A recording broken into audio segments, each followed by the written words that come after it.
kysyy, että onko meillä OPS ja tulkit paikalla ja onko heillä mitään ongelmia? Mitä? Ei kuulunut Pille mitään. Eikö kuulunut mitään? Entäs nyt?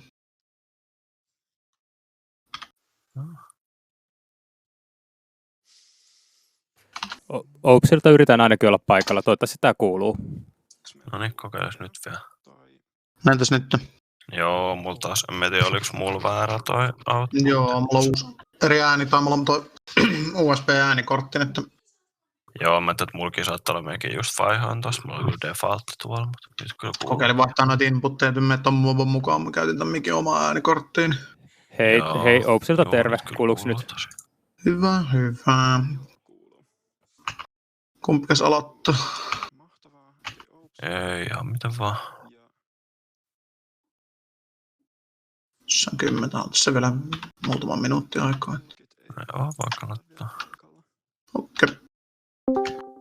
Mutta tosiaan, jos teillä on joku ryhmässä, joka kaipaa tulkkausta, niin sama Discord-linkki kuin viime kerrallakin toimii. Ja kenen voin etsiä sen vielä. Oh, hello Emily. Löydän jostakin tuolta.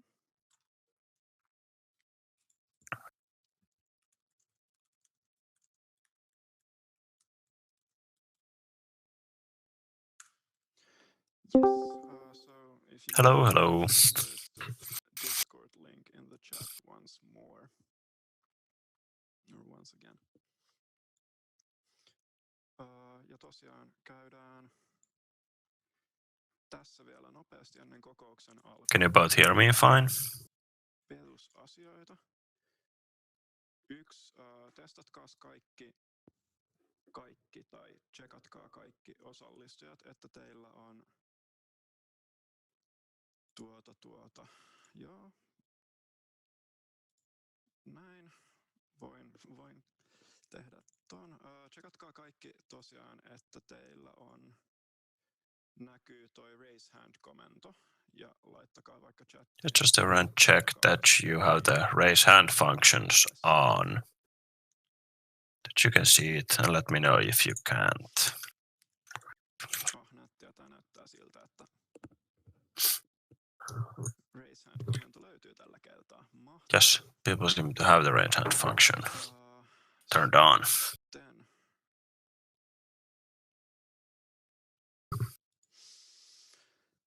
Käydään vielä nopeasti läpi äänestykset. Meillä ei tosiaan pitäisi olla äänestyksiä tällä kertaa, mutta mikäli niitä tulee, niin käytetään siihen juurikin raise hand-komentoa.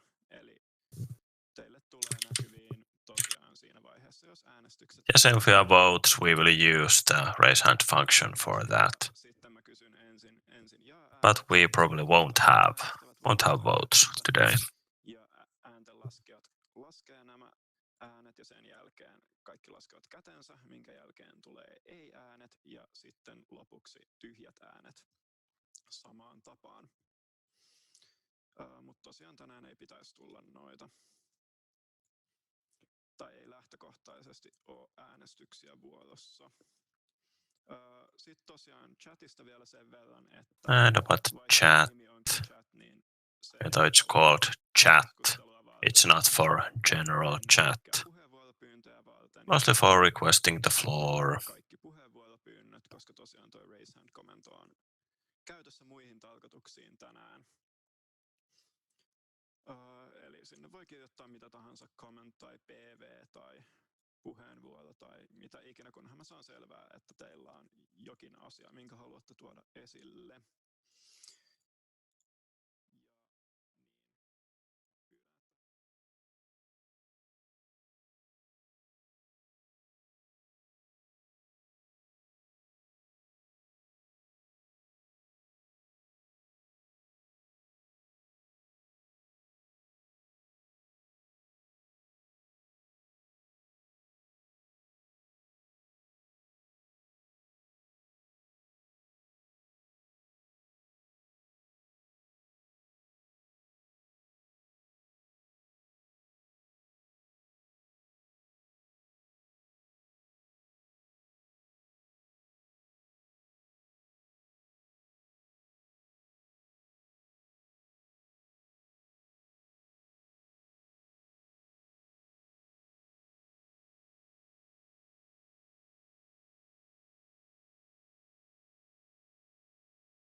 So 2/2021. Nyt on torstai 18.3.2021. yes, welcome to the meeting. It's Thursday, 18th of March. It's 5:16. Opening the meeting. Ja siirrytään kohtaan 2. Closing item 1. Moving to item 2. Recording members and deputy members of council who are unavailable, disqualified, ineligible, resigned, and present. Kiitos paljon Joonas ja hyvää iltaa edustajista. Mukava nähdä jälleen. Yes, good afternoon, everyone. Nice to see all of you.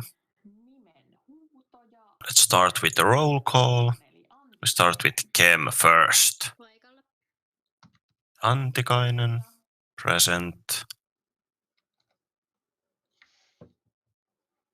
Anttila Jani. Paikalla. Yes, kiitos. Eklund. Paikalla. Yes,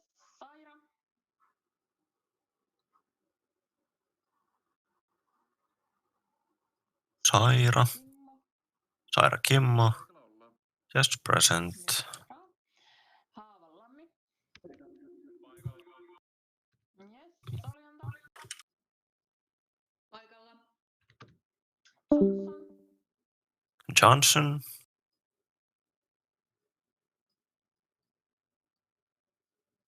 Emily, are you present? I see you. I don't hear the voice, but I see that you are present. Iiro Lindgren. Yes, I can hear your voice, but I saw that you are present. Yes. Sitten katsotaan tuolta Jaatinen. Next, Jaatinen. Excellent. Järvinen. Paikalla. Pollari. Paikalla. Luukkanen. Paikalla. Lahti. Paikalla. Fiilman. Paikalla. Yes. Huhtinen. Paikalla. Yes. Virtanen. Erna. Paikalla. Yes. Helaniemi. Hän ilmoitti tuossa pari tuntia sitten, ettei pääsekään paikalle. Okei. Selvä. Sitten Ganu. Present. Yes, thank you. Freeman. Paikalla. Yes. Krekov. Paikalla. Yes. Ainin Pieti. Paikalla. Mainiota Kokoi. Paikalla. Yes. Yläpoikelus. Ylipoikelus. Paikalla ollaan. Yes. Virtanen Eletra. Paikalla. Virtanen Elektra. Yes. Perttula. Yeah, buddy. Excellent. Apurva, can you hear me now? Paikalla. Yes. Riihimäki. Yes, Paikalla. great. Laitila. Paikalla. Mainiota Kärkkäinen. Paikalla. Yes. Riikonen. Paikalla. Yes. Lammi. Ja paikalla. Mainiota sitten Kankkunen. Paikalla. Jeno Wilhelmsson. Paikalla. Hyvä. Selaniemi. Petter Selaniemi. Is Selänniemi tietää? present? Does I know about them? Pitäisi kyllä olla tulossa. Okei, They should eli, be coming to the meeting, but... En kuullut Petteriä, mutta laittoi tonne chattiin, että on paikalla. Ah, yes, joten Petter is se here. Selvä sitten, Just Heikki. mic isn't working. Fru verksamhetsledare. Tack så mycket. Mycket bra. Hämäläinen. Paikalla. Itsen. Paikalla. Mainiota. Sitten Ripatti. Kyllä. Excellent. Sitten Helasua. Sillä oli jotain ongelmia sen Zoomin kanssa. Hellas had Eli some hän ei ole vielä problems with paikalla, their vaan tulossa Zoom. myöhemmin. Yes, so they are coming late. Niin kuin se Zoom jääty on se, mitä se sanoi, että mä sanoisin, että se ei ole vielä paikalla, mutta Yes, they're not yet here, but should be coming. Selvä. Sitten ikäheimo. Paikalla. Kiitos. Matlar. Paikalla. Yes. Pohjonen. paikalla. Yes. Ja Aaltonen. Paikalla. Hienoa. Ja oliko joku, jonka nimeä ei mainittu? Yes, and is there someone whose name was not Ja on mentioned läsnä äänivaltaisena edaattorina. who are here as a voting member? Mikäli näin ei ole, tulkitsen, että ei ole, niin meillä on siis läsnä If not, 41 edaattoria. Ja I declare that there are 41 members of the Representative Council present. Muistakaa, jos poistutte kokouksesta, And please, if you leave the meeting, please chatissa ja mielellään kirjatkaa let me know ja in the chat and write the time when you are leaving.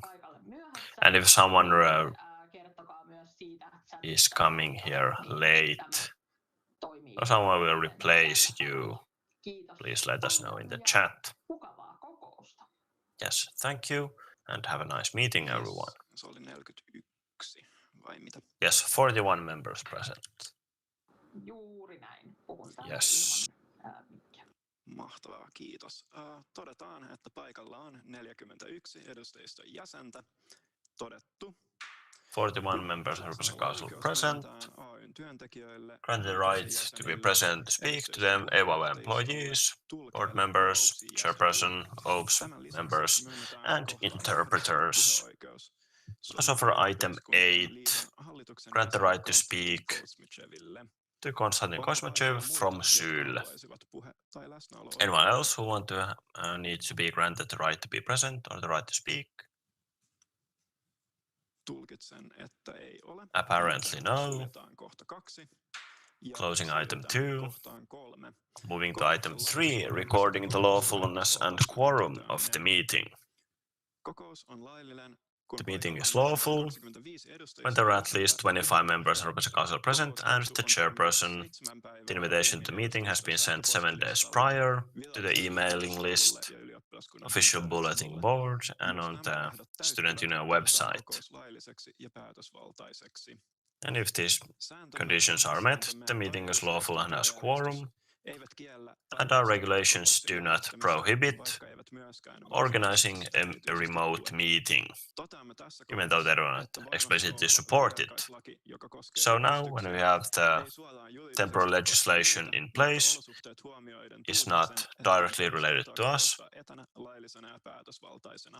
but when looking at the circumstances, it is very justified and lawful to also hold a meeting remotely. Ja kaikilla äänivaltaisilla edaattoreilla mahdollisuus osallistua kokoukseen. As long as all members have the chance to participate in the remote meeting. This interpretation has been done according to the Universities Act in the self-governing section for student unions. Tähän ei ole kenelläkään mitään. If no one has anything to comment on this, then I think we can say that the meeting is lawful and has quorum. Closing item 3, moving to item 4, election of 2 persons approving the minutes and 2 vote counters. So we will elect 2 persons who will approve the minutes and 2 vote counters and deputies for each. I propose that, as we have done before, the scrutinizer of the minutes will act as deputies of the vote counters and vice versa. Opening discussion, any suggestions for these persons?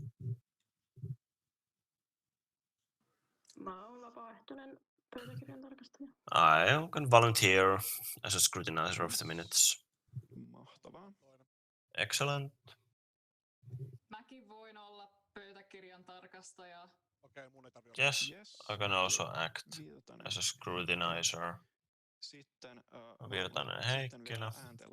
And 2 vote counters. Käyt ääntenlaskijaksi. I'm available as a vote counter. Kiitoksia. Ja vielä viimeinen Excellent. laskenta. So one more.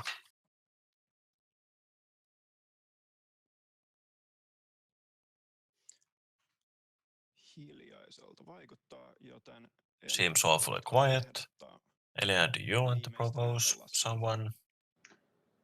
Ehdottomasti haluan ja haluan ehdottaa Yes, of course. I'll propose Jani Anttila. Mahtavaa. Onko Anttila käytettävissä? Excellent. Is Anttila available? Of course. Excellent. Erinomaista. Eli päätän aiheesta keskustelun. So we can close Nimetän discussion. puheentarkastajiksi, The scrutineers of the minutes Heikkilä are Virtanen and Heikkilä. varahenkilöiksi Their deputies are Pollari and Anttila. And vote counters are Pollari and Anttila, and their deputies ja Heikkilä. are Virtanen and Heikkilä. Päättäneen. This has been decided. Suljetaan kohta 4. Closing item 4. Siirrytään kohtaan Moving 5. to item 5. Kokouksen työjärjestys Confirming the mukaisesti. agenda. Kokouksen esityslista on toimitettu kokouskutsun yhteydessä The agenda for the meeting has been sent with the invitation to represent council. Does anyone have anything to add or comment to the agenda? Tulkitsen, että ei ole. Apparently no. Hyväksytään So we kokouksen can esitys confirm the agenda. kokouksen työjärjestykseksi. Suljetaan kohta 5.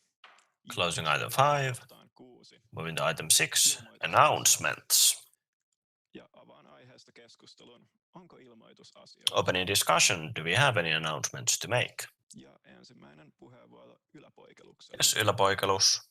Kiitos paljon puheenjohtaja. Thank you, Chairperson, dear representative council. Aalto-yhteisölle ja erityisesti I want to announce that the KY house is under Aalto community's control. Only for 2 more weeks. We have a counter there. We will shut off the lights to see how much time we have left, and want to welcome all of you to visit this building in a corona-safe way and this installation. Yes, kiitoksia tästä. Pitää itsekin käydä. Thank you. I have to go and check it myself as well. Filmanilla. Next, Filman. Yes, Fiilan. Olen tosiaan Otahuasin, eli Otaniemen Huasin asuntojen asukastoimikunnan puheenjohtaja. I'm the chairperson for the committee for Otahoas. Pyytää apua, että jos teillä on I'd like to ask help that if you have any kind of contacts to Hoas and want to asukkaiden puolesta, niin pyytäisin ottamaan meihin yhteyttä koskien asukasdemokratian edistämistä. help us regarding the promotion of tenant democracy, please lend us a hand. Onko sitten vielä ilmoitusasioita? Yes, thank you. Very important issue. Any other announcements? Tulkitsen, että ei ole. Apparently no. Aiheesta keskustelun. So we can close discussion Siirrytään kohta 6. and close item 6 Siirrytään kohtaan 7. Toimiston and move on to item 7, latest news from the office. Käsittääkseni Rebekka esittämässä. Here I think Rebecca will tell us about the latest news from the office. Yes, thank you. Mäpäs jaan täältä vähän slideshowta. So I'll share my screen so you can see the slideshow. Iltaa tosiaan, hyvä edustajisto. Good evening, everyone. Paikalla olevat tai kokousta seuraavat. Mun nimi on Rebekka Adriansen ja I'm Rebecca Adriansen, vuonna AY:n hallituksessa vastuullani member of the board this year responsible for international issues, the council and associations. So today I will be telling you a bit about what's happened at the office since the last RepCo meeting. First, we've had some staff changes. We have a new project worker, Johanna Mikkonen, responsible for the reform of our association categorization. She also acts as our English translator.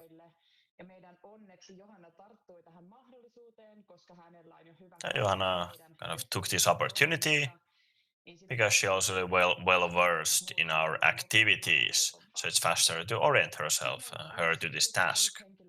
Also a new Eetu Manninen, our new IT support person. Ina Silfors, our graphic designer, will leave AYYE this week, and Carmen Hellenurmo will be responsible for our graphical content in the future. Student well-being has been a big topic of discussion recently. Pajukari's blog on the topic can be found on the AYYE website. We also talked about this theme with the Aalto administration within the office in our honorary delegation and also with our board alumni. Our Ministry of Education and Culture project is progressing, and we are now asking our members for ideas how to use the budget that we have been received. And also Milja Leinonen has taken part in this discussion event with Minister Saarikko and the ministry, where we talk about the students' well-being. And the next similar event will be on the 14th of April. And for the board, well, we had our first honorary delegation meeting last week, where we once again talked about student well-being. Also at the end of February, we congratulated Ilkka Niemilä, our rector, since he turned 60 years old. We recited a poem to him and gave him a copy of the AYYE 10 historical publication. We also been brainstorming changes to Aalto strategy and had workshops with the Aalto administration. Next week, the board will take a winter holiday. And about our COVID issues, for now, it is recommended that we would not have any kind of private events if there are people present who are not within your household. And also we are not having any public events. Of course, we will have remote events during the spring. And also, according to possibilities, we intend to organize some events for small groups, as long as they are safe. So in these hybrid events, the associations need to adhere to both AYY's and the authorities' regulations. Our rental facilities are closed until the 4th of April. We will discuss this matter again in week 13. And this is very much influenced by the authorities' corona restrictions. Then next about volunteers and the community. Already 9 new associations have applied to AYYE to be accepted as an association. Not all of them are yet ready to actually join. They're just kind of looking into it. But some are just very ready that we could already approve them in practice. So it seems that many people have made use of this pandemic situation and use the time they have to set up a new association.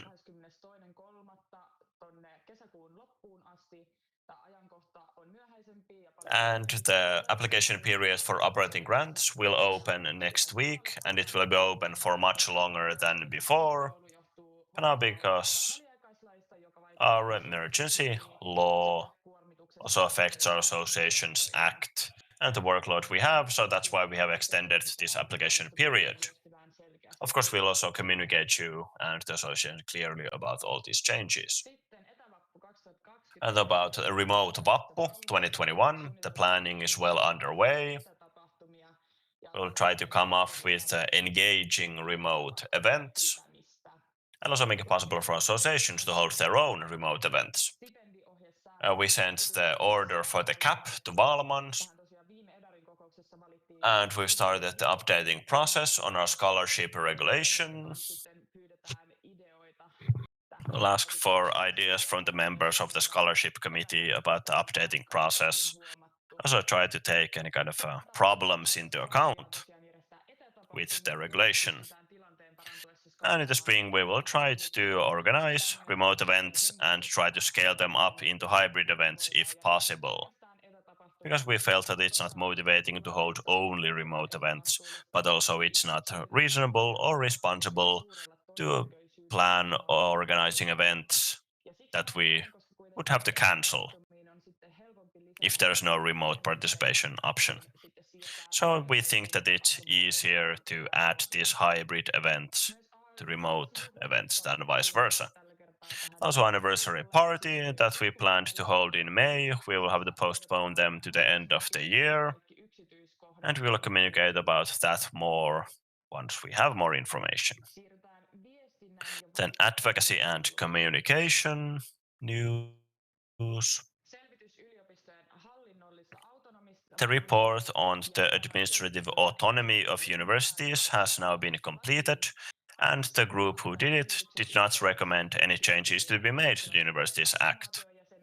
With this report, they also looked into the abolishment of automatic membership of student union, but did not find any grounds to do it. Heikki Westman has now made a proposal for a new law to remove the automated membership. So the Finnish Parliament will continue discussing the issue. We wrote an open letter to the Aallon Akateemiset Asiain Komitea, the Committee for Aalto Academic Affairs, so that we would have a student representative in the appointment committee. So the goal is to have a student representative in the university board, as stated in our policy paper. And this autonomy report that I mentioned also emphasized the kind of a tripartite system in the university administration and its implementation in preparatory working groups. And this committee is an administrative body that decides on the board members of the university, but also decides on curriculum, degree requirements, etc. It has 9 members who represent the professors, members 4 student representatives, and members representing the staff. So there is this tripartite system in place there. But now we also want to have in the board and in the appointment committee, also want to have a student representative.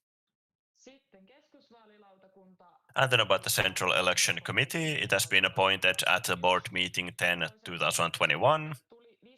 We had 5 applications, and we appointed the committee based on those, because it was very diverse, the applications, when looking at the represented groups. Aalto strategy will be updated this spring, especially because of the coronavirus pandemic. The strategies that take that into account. And Eva took part in this survey in the preview phase, which looked into how the strategy has been implemented thus far. And Milja, the president of our board, is part of the Aalto management team. In April and May, we will take part in the actual updating of the strategy. And in June, Aalto will have an updated strategy. Hallitus has been kind of introducing themselves on Instagram. You can find these introductions on the feed and in our board 2021 highlight. The municipal elections have been postponed until June. And so we also have to postpone our communication campaign and other plans related to that.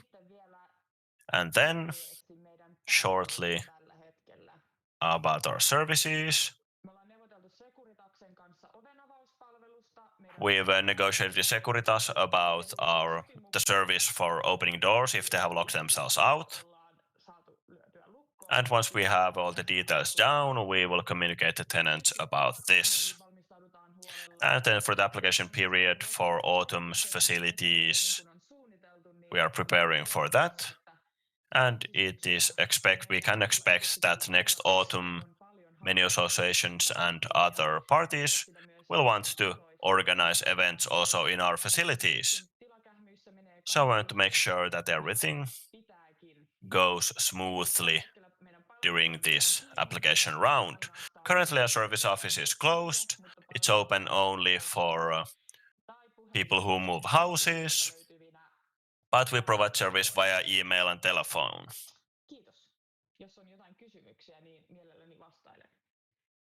Thank you. If you have any questions, I'll be happy to answer them. Opening discussion. So first Filma. Yes, Filma Voltti. Mulla olisi tässä 4 kysymystä. So, Phil from Voltti. I have 4 points, which the interpreter cannot hear because he's so silent. Eli autaan sitten mitä niinku ihan mielenkiintoista, mitä uusia yhdistyksiä meillä on. So, what kind of new associations do we have joining us? No mä en ehkä tiedä, onko mulla... I don't know if I have the right to yet tell these things. Right. Well, at least not yet. Sitten näen, että voisi olla ihan ok, koska ne kuitenkin tulee. Yes, I think it would be okay because they are joining AYYE. Tietysti siinä vaiheessa, kun he... Yes, of course, when these associations will be joining us, then of course we will be unveiling them, but some associations are still discussing, for example, registering to the patent board. Okay, hopefully we will get them within our sphere of influence. And only to Valman have we... Valdemar, sorry. It will not fluctuate in price according to current information. For example, during the weekends and weeks, it will be the same price. But we will have information. It will be good price for the students. So, Samuli. Thank you, Chairperson. We still have some stuff to do with Securitas, with the contract in terms of details, but practically the options are currently that weekends will be paid by the service user, or it can be added to the rents. Subsidized through that. We will have discussions on this item in terms of a timetable. I can actually as it as a bonus that during April we should get the new service in use. Do we have any levels on price? Not exact price. Oh yes, I forgot that. So currently we're looking at about 30 euros during weekdays, double the weekends. So this is on par with HOAS. It's actually regrettable that our service level goes down, but 30 is acceptable, so good work from the board and the people in charge of this. If we could maybe get the weekend maybe down a bit, maybe to 50 or something, it would be really nice. Last question is that what is the offices and AYY's stance on mandatory membership? Can you clarify the question on our stance? Well, since we have this mandatory membership case, there is the legislation of it ongoing. What is the offices and the board's official opinion when somebody asks, so what do you feel about this? What would you want to happen? Milja can answer this item, it seems. Yes, I may.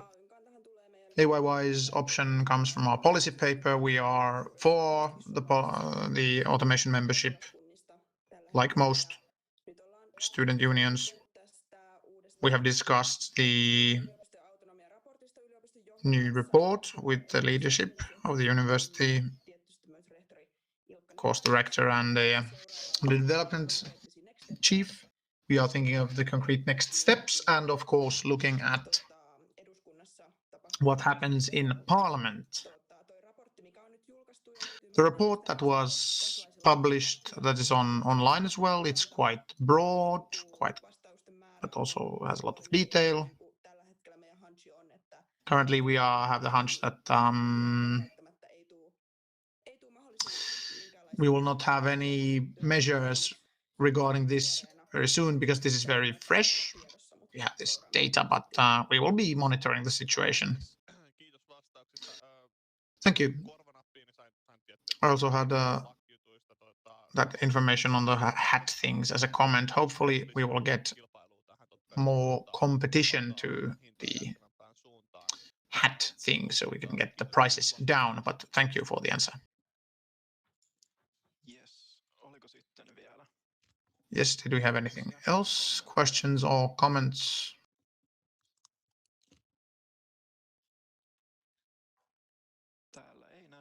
Looks like no. No hands up.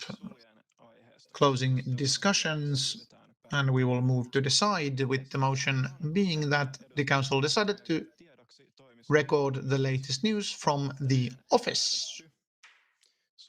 Closing item 7, moving on to item 8, news from the National University Students of Finland Union, which is SYL news. We have AYY's SYL godparent Konsta here. The chairperson. I have these slides here, so I will share them. Excellent. All right. Nice to be here in the meeting to talk, to get to know you, and to talk about SYL's news, and to present what we do.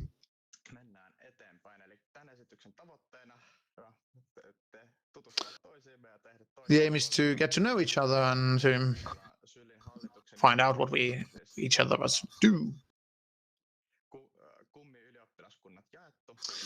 We now have our godparent groups, and I am with AYYE this year. We are doing this kind of godparent activities. That's what AYYE wants to do. One of the wishes was that I could come talk to you. You can also contact me through other means.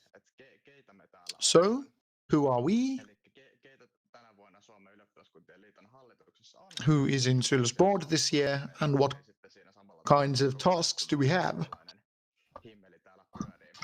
Get kind of a comprehensive picture on what kind of a machine we have running. So me on the left-hand side. There we go. Oh, yes, we have these cool flying words here. My name's Konsta, in charge of internationality, which means international students, European Students' Union, and the EU educational policy. I have Saara. Saara is in charge of social politics, especially healthcare, FSHS, well-being and equality. And also, of course, we have these mental health things, mental health related issues. She's also in charge of working life and development policy. And we have Ville. Ville has educational policy, municipal elections, and ESU with me, European Students' Union. We have Camilla. Camilla has educational policy, is in charge of SYL 100 year and organizations and culture. Also, we have Annika as our chairperson, and vice chair we have Aleksi.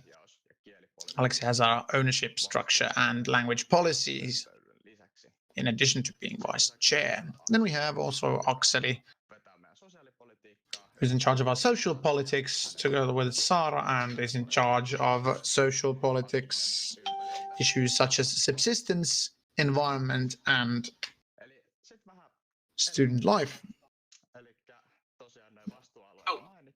Then more on me.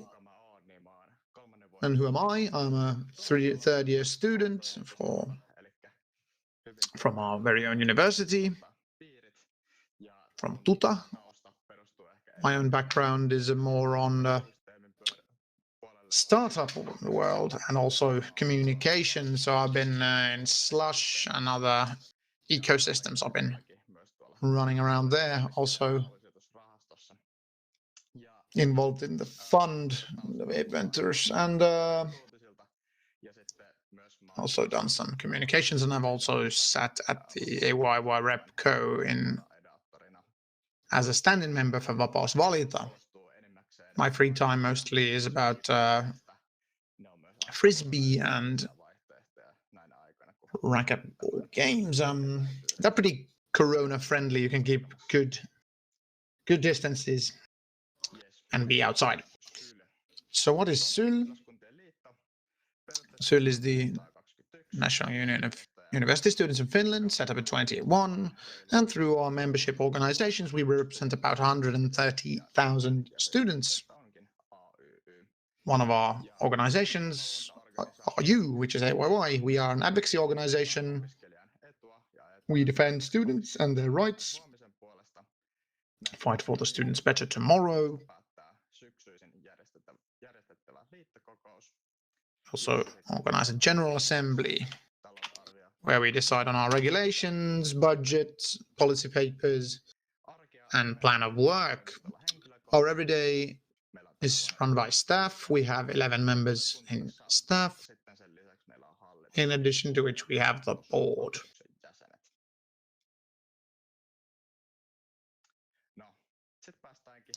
Then we get to the more interesting thing, which is what we are actually doing currently. So this year, we will have our agenda around SYL 100. It is visible in almost all of our activities. We have communications campaigns, SYL 100, historical piece unveilings. In addition, we will have SYL 100 documentary, and the annual celebration would have taken place, but we will see whether or not we get that because of the pandemic. In addition, we have the municipal elections coming up. We luckily got more time on those, and we can continue our hard work on the municipal elections. We have more of a kind of an organizational task. We kind of more help student unions because these are kind of local elections. We've offered assistance that we've implemented with a few national other associations, and we also do mental health on a national level, which is a very common hot topic right at the moment. Of course, with advocacy this year, with the pandemic and everything, has been very present. We have the campaign called Päivä, where we offered students or all members links on what you can actually do when being remote, and try to raise awareness on taking care of your own good mental health. Also have strategies being updated in communications. We have our communication coordinator assisting with our SYL 100 communications. In addition, we have residency permits with international students. The legislation is going through an update. We will try to increase the amount of work-based immigration, trying to make it more fluid and easy. So we are trying to focus on the benefits and the rights of international students. So we want to drive this ideology that international students or exchange students would receive a residency permit for the duration of their studies, not just have to reiterate it every year, and trying to get them onto a kind of a fast track system where they could get here and then fulfill a lot of the process when in Finland.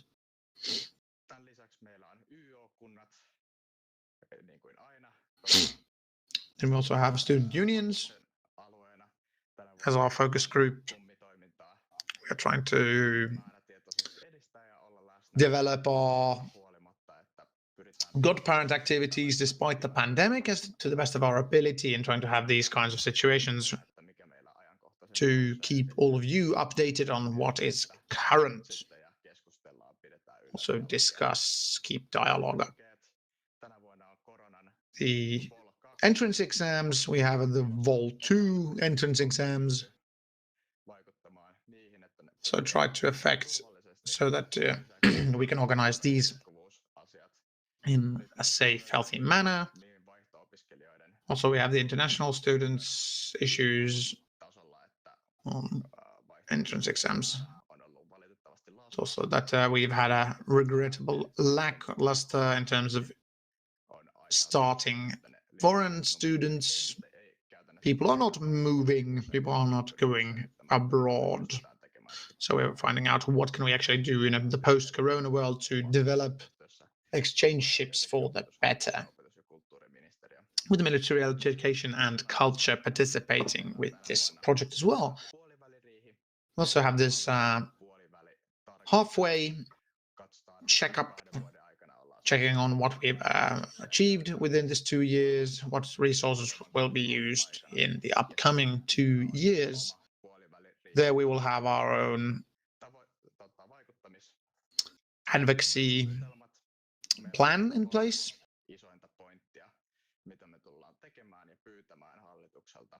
What we will ask the board to do, what we want them to do. We want to actually help with the basic funding. There's a lack of 100 million because we are increasing the number of starting spots for students, but we won't get any more funding, which is not a good thing. We also want to focus on student subsistence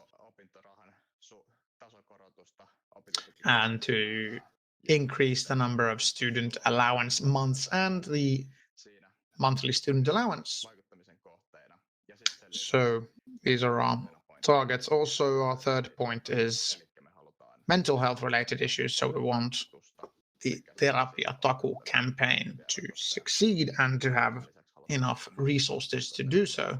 Also, free psychotherapy training and education. Sylex AYYE this year is what you want. So in terms of AYY's needs, the essential part is that both parties should be satisfied.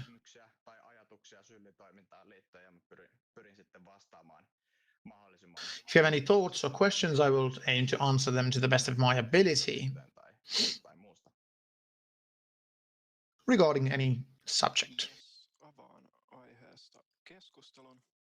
Opening discussions. If you have any questions or thoughts, please do so.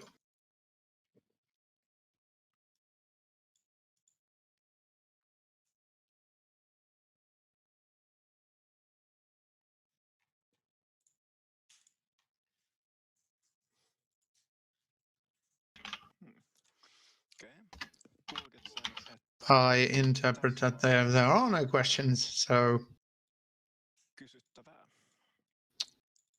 you don't have any questions. So closing discussions. Thank you, Konsta, for presenting.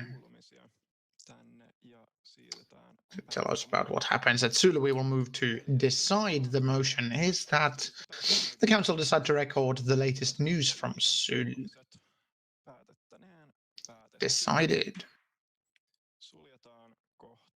Closing item 8, moving on to item 9, which would be the economic review of association activities for the last year. Monica can present.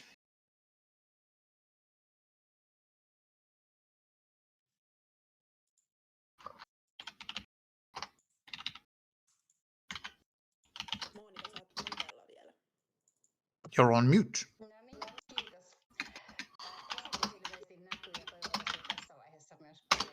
Hopefully you can hear me and you can see my slides. I also thanked Jonas once. Thank you yet again. And good evening, dear Representative Council. The subject is the 2020 economic review. On organizational activities, we are slowly getting our numbers correct. So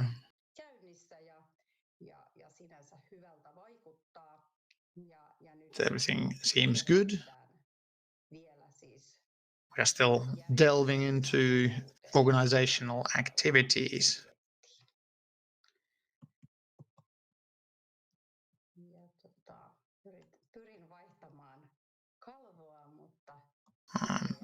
Maybe change slides. So change the slide, but a bit slow. So, all in all,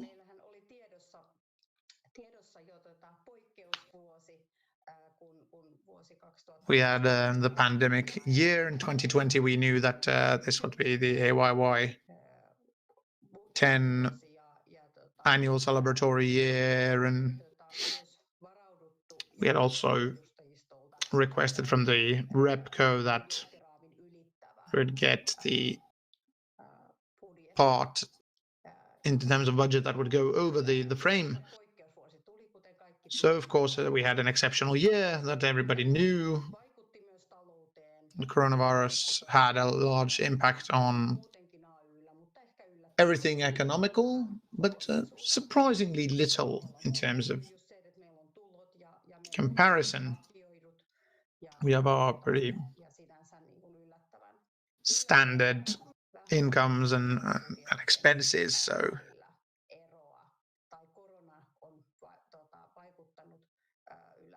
the coronavirus situation actually affected quite little, surprisingly little. We had we've surpassed the budget framework by about 75,000. When looking at the coronavirus, and we ended the Aina magazine. These are the largest reasons for not using all of our budgeted funds, 50,000. In differences, the largest surpasses have been made in services and communications, and the largest green shows on admin and support. So less in terms of events and activities, and of course it shows that more on member services and communications.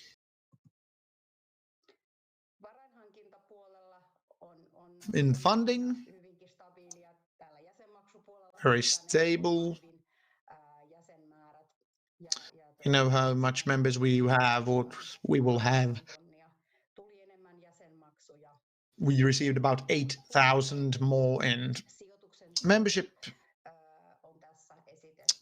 fees. Of course, we have the framework income from investments, so 550,000 is our portion of investment funds that we are allocating from investments. And from investments,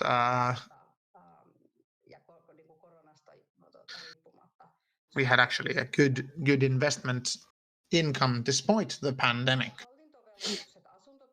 Administrative charges from housing activities were made more efficiently than was budgeted. So we actually managed to gain things there. So we have for about €1 million.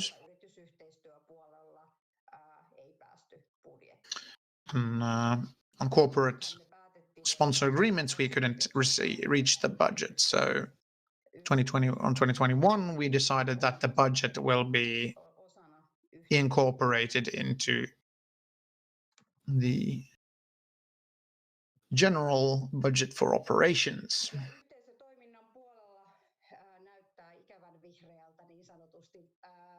Looking quite green on community, because it has been regrettable how many events have not been organized.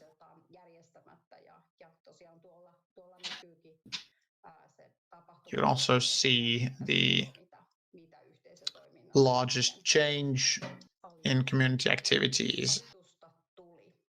How much did we go under, as you can see?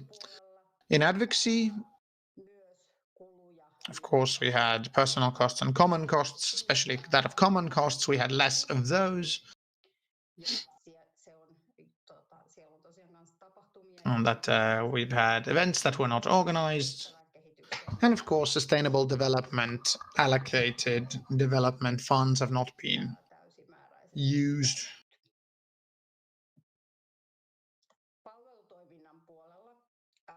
On member services, rental activities, definitely we have our largest changes in terms of from normal. Facilities have been closed and the costs are still ongoing. Lots of costs that will keep on incurring despite.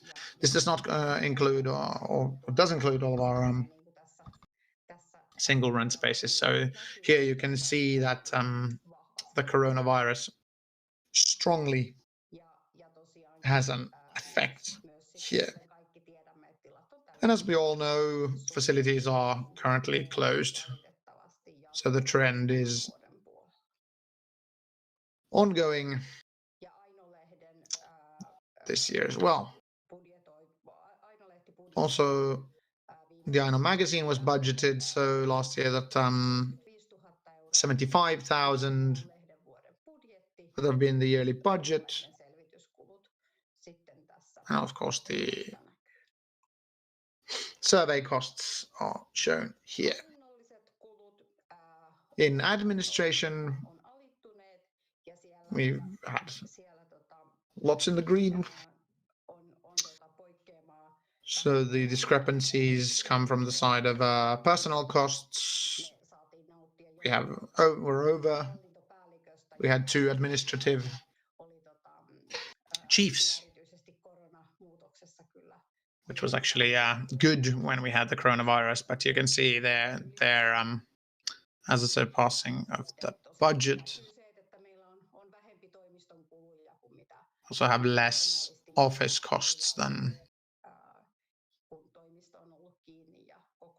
when the office has been closed, and we haven't had like coffee for meetings, etc. So we've had less of that.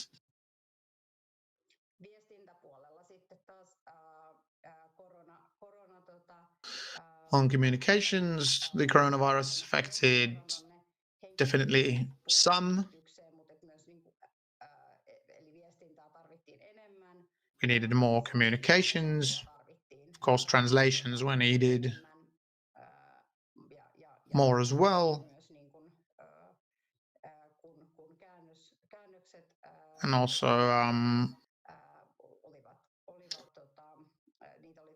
we needed more translations,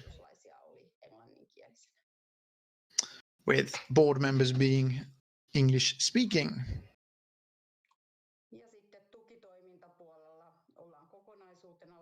Also in support functions, we are quite close to the budget. We have large swings in relation to the budget within the part. We didn't have a controller for a large part of the year. And some extra resources that were planned on IT. Is that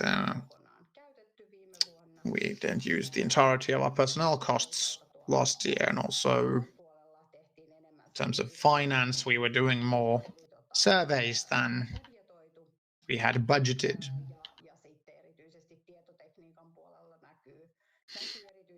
Also on IT side, we've noticed that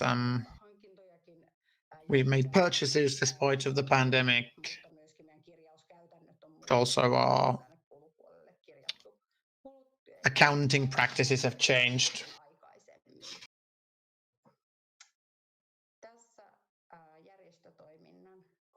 Here we can see the association activities, what I present to you.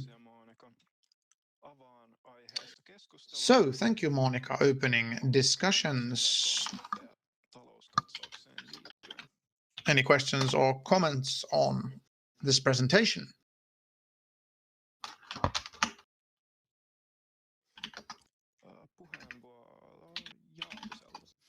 So, Jaatinen first. Thank you.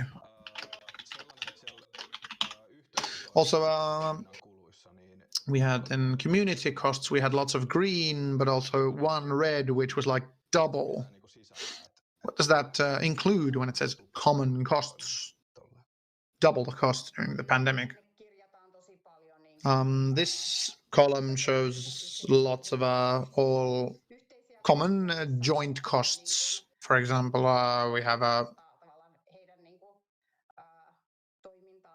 office activity cost. So it's not also a single item that costs more. Rather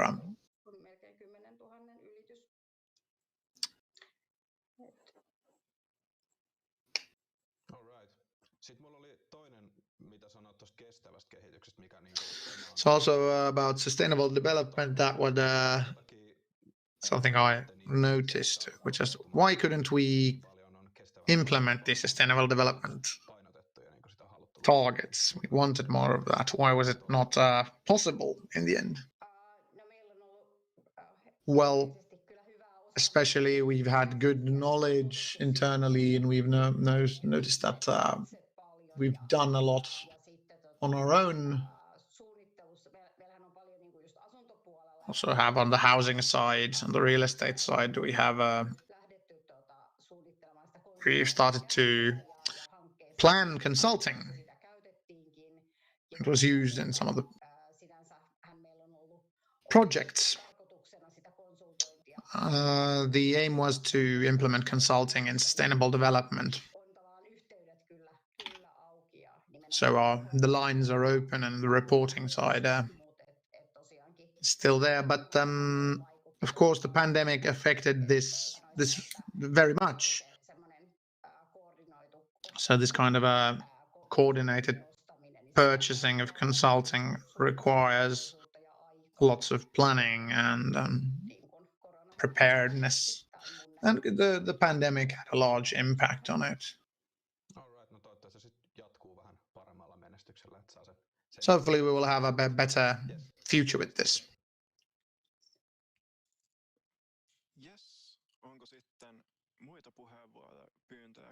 Any other requests for the floor?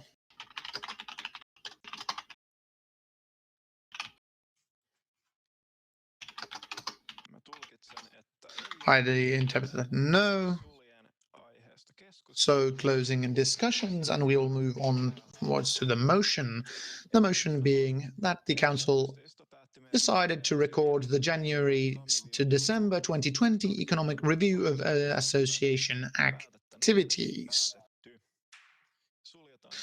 Closing item 9 and moving on to item 10. Actually, before we move on to item 10, we will have a 15-minute break. So moving at 6:14 onto a 15-minute break and continue the make at 18:29.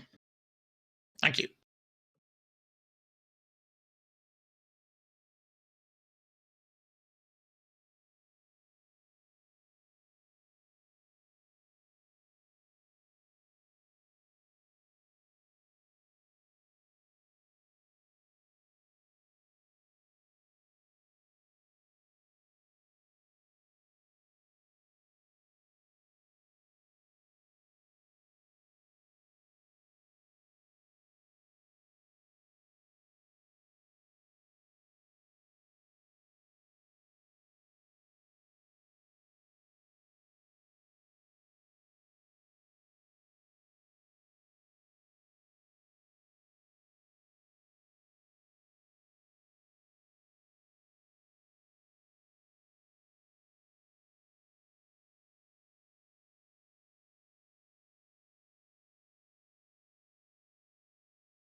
Hopefully you are voitte vähän back online.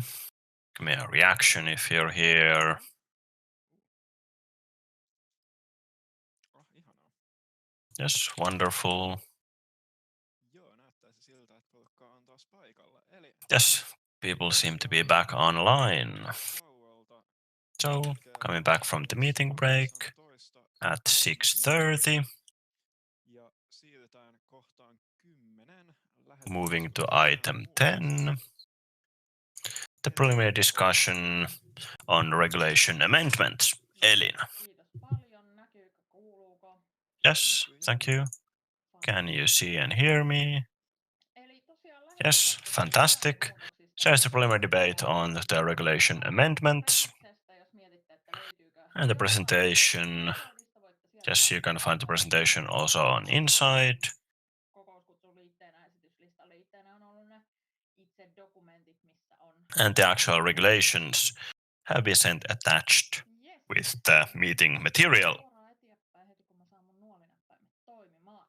Yes, so let's move on. First, let's talk a bit about the schedule. So, this spring, we'll have the preliminary debate at this meeting, what we are about to change and why, and want to hear your comments on how to move forward.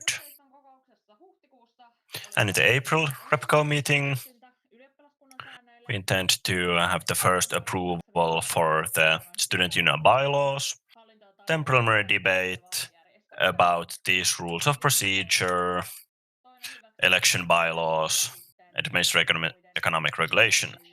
And then in May, we'll have a second approval for our bylaws and the approval of the other regulations. So we haven't yet had the time to look into them in that much detail. For example, when it comes to the administrative economic regulations, from an economic point of view. But we're moving forward with our proposed changes and the comments you will give us today. And since this is a two-part process, actually a three-part process, that will be sent to the rector after our approvals. So I hope that during this preliminary debate you will pay special attention to kind of that you will give all the comments you want to the regulations. And also comments on these other documents. But this is mostly about the student union's bylaws. About the rules of procedure. Then in the autumn we'll also talk about the language regulation, Polytechnic Museum regulation, and also updating the terminology in our older documents.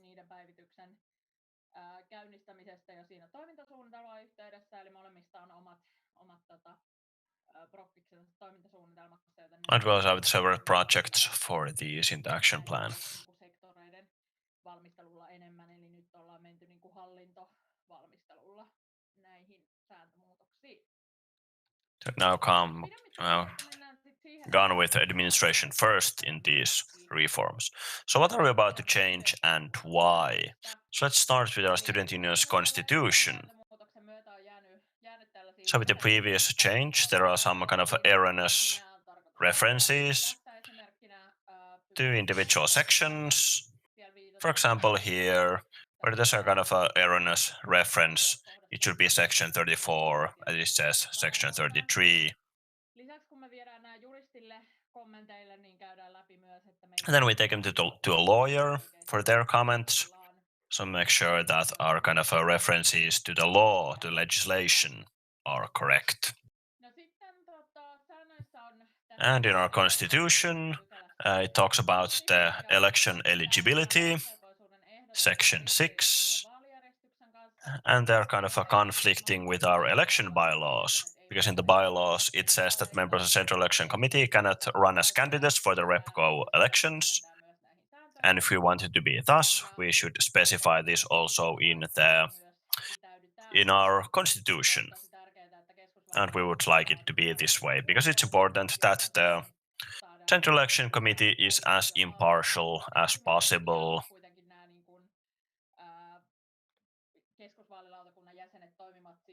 And also members of the Central Election Committee also act as a kind of election observers. So it's very important that they cannot run as candidates themselves in these same elections. So the change would be here as in the highlighted in yellow, so that in addition to talking about employees employed by the student union, we'll also talk about persons elected as members of the Central Election Committee, that they are not eligible in the representation council elections for that term.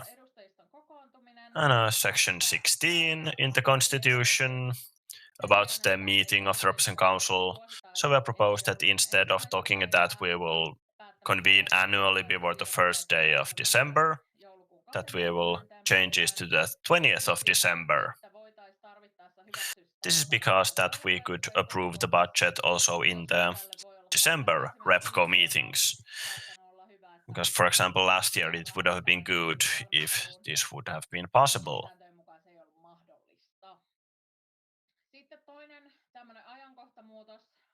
And another kind of a change to dates in the same section. When we talk about that annually in April at the latest, when the matters mentioned at items 13 or 14, etc. This is all talking about our financial statements. So we propose this to be changed from April to May, because that we can then, if needed,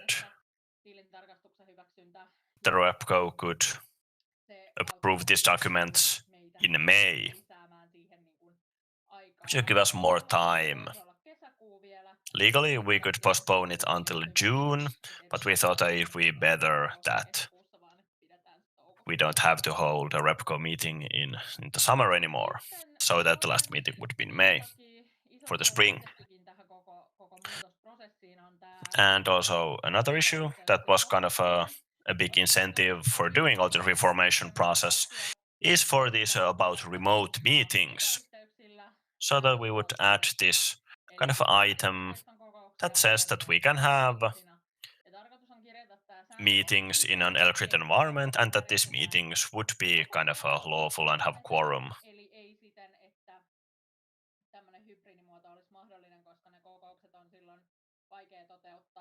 And we will not talk about this hybrid model for meetings, because that will be very difficult, and also it'd be difficult to enable equal participation for everyone. So they would need to be either physical or entirely electronic, these meetings.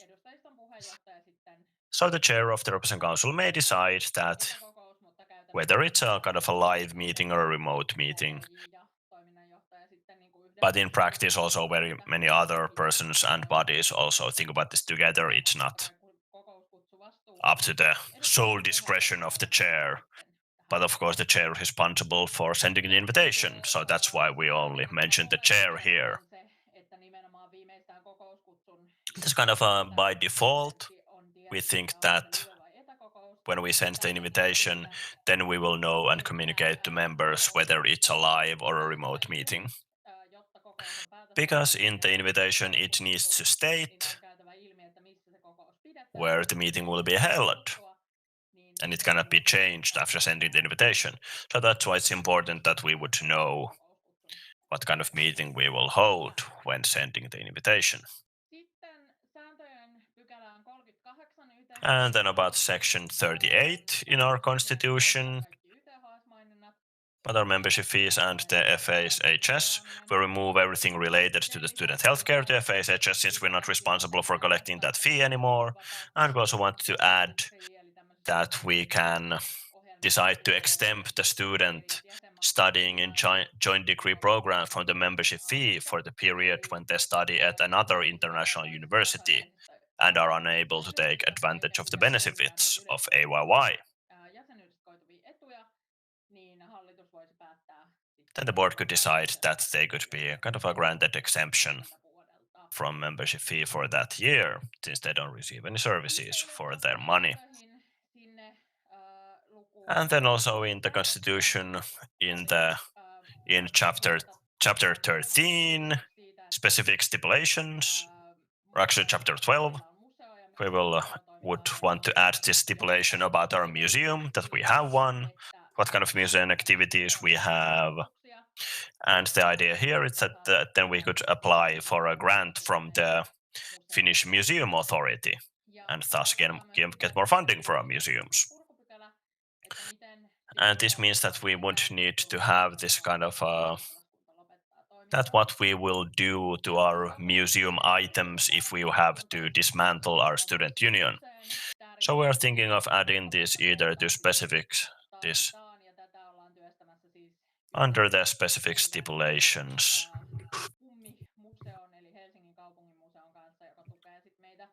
And we are working together this with the Helsinki City Museum, which is kind of our sponsor museum. So we also hear their experts' opinions on how to phrase all of this. And also in section 52, responsibility in a position of trust, we want to clarify that members of the council are also persons in a position of trust. And so our question to you is that do we want to enable this kind of vote of confidence in the representative council and have the possibility to decrease sanctions if needed? Because currently, if a member of the representative council misuses, for example, information they have received via their position of trust, or in some other way does harm to the student union, we really don't have a process for kind of punishing this or intervening in it. So if we want to enable this kind of sanction, then the question is that what kind of majority do we need to have to implement the sanction, and that there will be kind of a clear process that cannot be misused in any way.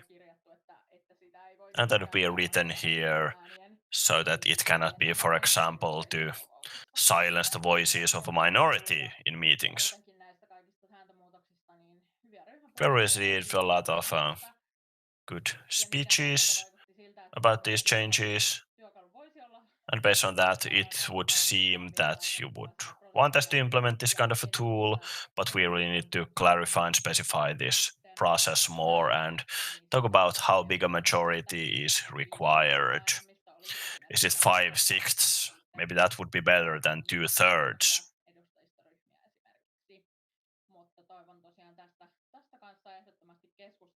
But I hope we will have a discussion on this as well. What kind of wishes you have? Or do you want this at all to be added? Then, the rules of procedure of the board. In section 9, we talk about the minutes, where we want to change the deadline for reviewing the minutes to 14 days instead of 7.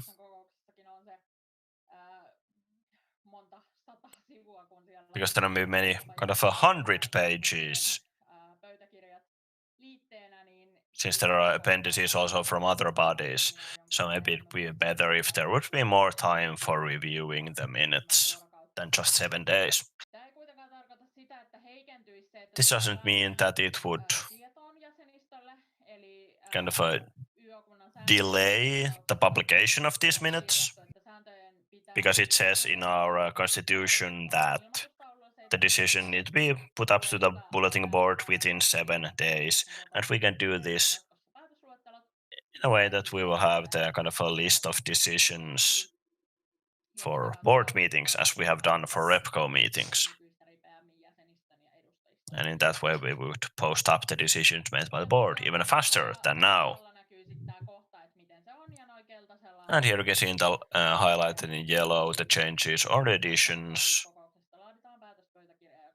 That the minutes of the meeting will be prepared and published on the notice board of the student union within 7 days of the meeting. Is the addition here. Then to the rules of procedure of the representative council.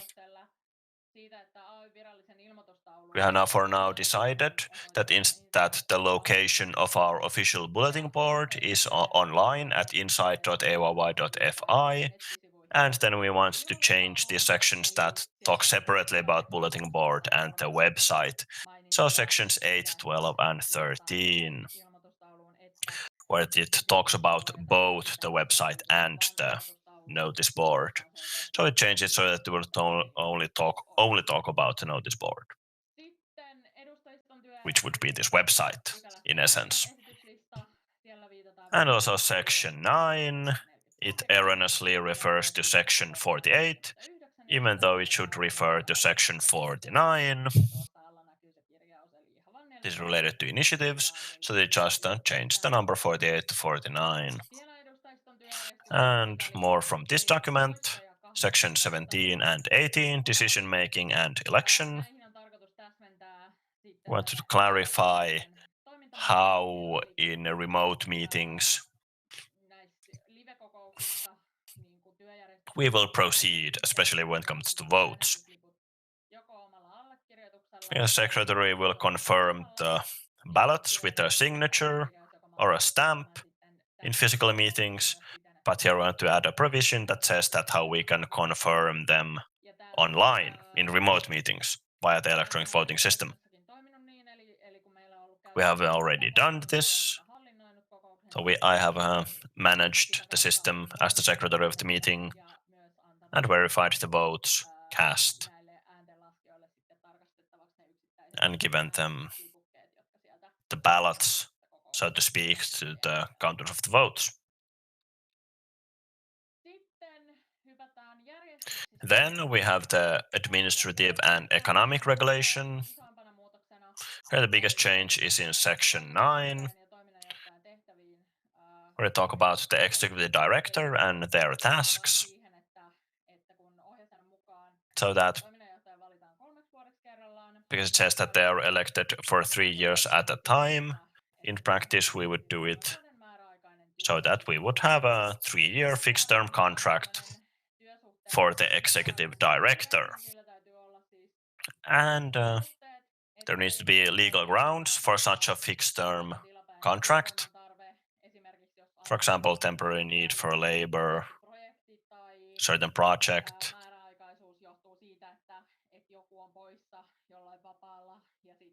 or someone else is on leave and we need a substitute. These are justified reasons for creating a fixed term temporary contract.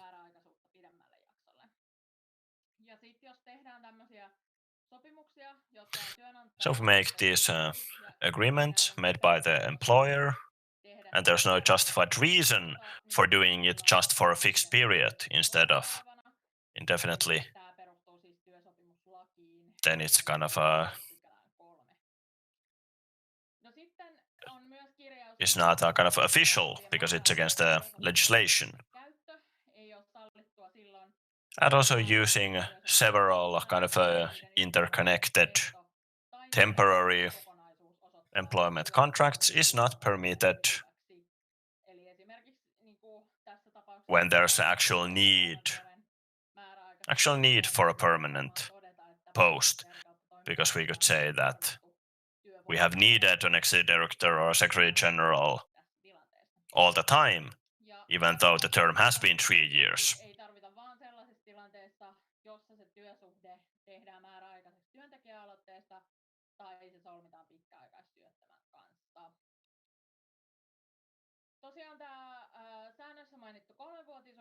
And this 3 years mentioned in these rules is not a legal basis for a temporary employment contract, which means that the executive director's employment contract should be for an indefinite period of time. And also it's not a position of trust, and that's why we need to take the employment legislation into account. And our own kind of constitutions or bylaws do not bypass this Finnish legislation, of course. So the suggestion is that to change it to for an indefinite period of time instead of 3 years, because this would mean that it would be, according to legislation, would also improve our continuity in our organization. So it was better for the organization that there's a big change when the executive director changes. And big change also to people working under them. And of course, the board, for example, changes every year. Representative council changes every 2 years. So this would kind of bring more continuity. On oikeastaan aika isoja muutoksia ja tämä toisi myös sit niin kuin järkevää jatkuvuutta siihen. Toisaalta sitten, jos mietitään toistaiseksi... On the other hand, if we think about we have this kind of that is valid indefinitely, then the person can resign themselves. They can, for example, resign after 2 years or 5 years or something like that. But since we have experts working in our recruitment, we can really kind of pay attention to this as well, that the person being recruited would seem that they would be there for a long period of time in the position.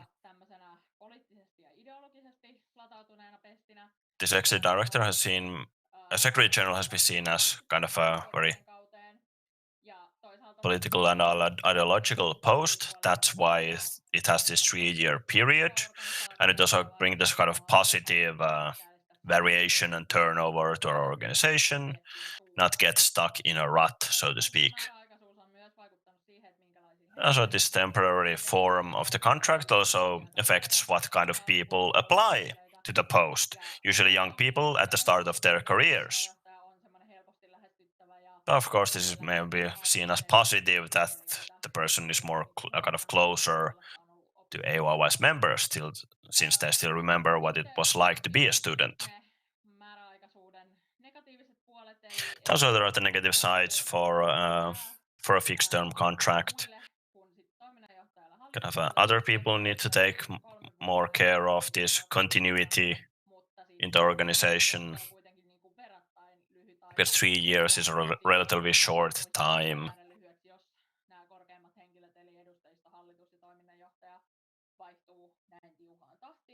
And since the board and the representative council change fairly often, this is not a very good thing. And with having a trial period for the executive director and paying attention to it during the recruitment, we can make sure that the executive director will be committed to that task. And also, this legislation we're talking about came into effect only in 2018, so that's also one reason why we still have this fixed term contract.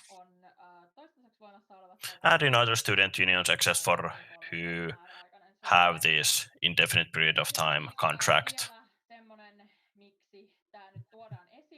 And why we are bringing this to you now is that we need to know my successor fairly soon, and it's fair that we'll have this discussion now, not when we'll start the recruitment. When that we won't just start talking then, that maybe we should just extend this contract for an indefinite period of time. So it's good that we talk about it already. And another important point, that this is, we have not talked about this because of my personal employment relationship. This is purely for my successor, because I have a fixed term contract and I will not take this to court, even though it would be possible. So this doesn't really affect me or my tasks, but rather those of my successor and our recruitment process. So I just want to highlight that this is not kind of a personal issue for me. Then, last we have the election bylaws. Here we don't have anything kind of clearly defined proposals for change. But the starting point here is that these election bylaws are written with the kind of a starting point that we have a physical ballot box election, not an electronic voting. So that we would like to see it changed so that there would be a separate section for ballot box elections, but that primarily the elections will always be held via the electronic system. But then to clarify that when the membership expires, and thus voting right, do we need to give the right to vote for empty, to give these protest votes, And the bylaws are partly also conflicting with the criteria mentioned in our constitution, as I already mentioned, when it comes to members of the Central Election Committee. And yes, I think that was pretty much it for my presentation. Next, we have time for questions. Now you can ask me questions, but also want to kind of emphasize the objectives of this discussion. That I hope that we wouldn't get stuck in just one issue for a long time, since there are many issues to be talked about. I hope we will have a kind of a extensive and diverse discussion. Also to hear from you that do these proposals seem good? Is there something that we should change that we have not proposed? And is there something that you would like us to take into account in the changes? I'd also like to thank you for your comments that you have sent us. There are very good points there. So thank you for them. So now I'll be silent for a moment and will gladly hear your comments and questions. Thank you, Elina. Before opening the actual discussion, before going to the comments from individual members, as was already mentioned, we have from Luova Kem, Vapaus Valita, and Kylterirengas. We also have their group speeches. So, should we have them first?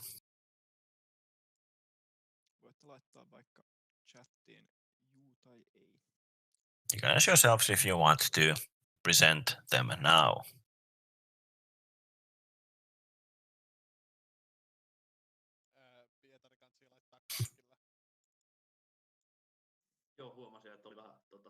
Yes.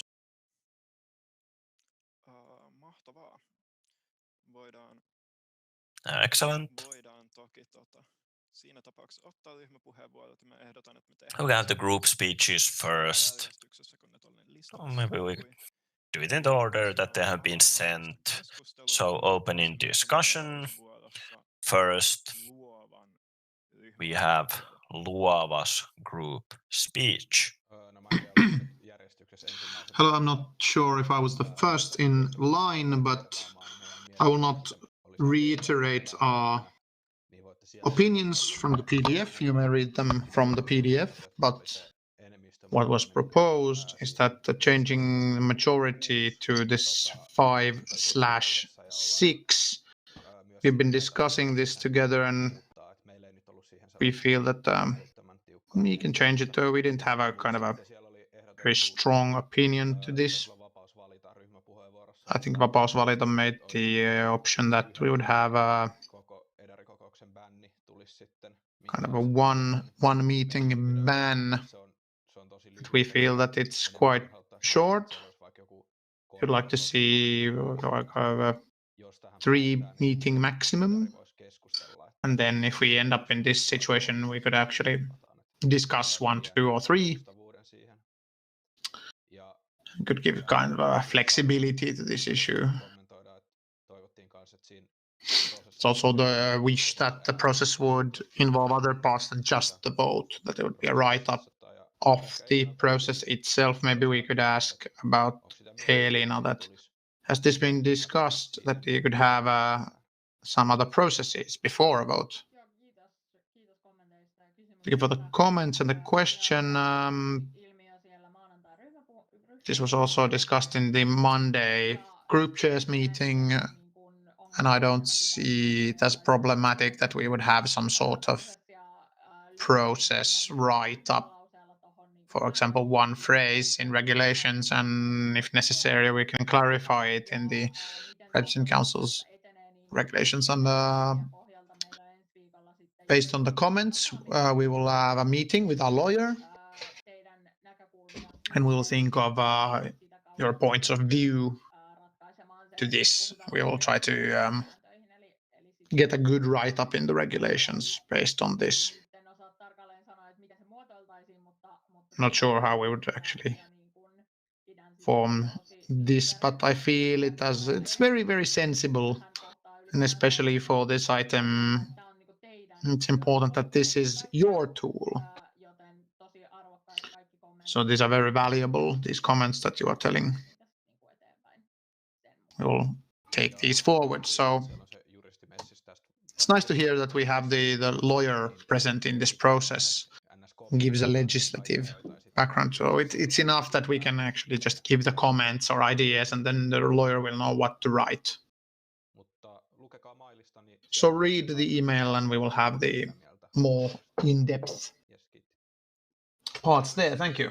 Sitten tänne oli seuraavaksi listalle listautunut. Next up we will have Kem's commentary next. Omat kommenttinsa.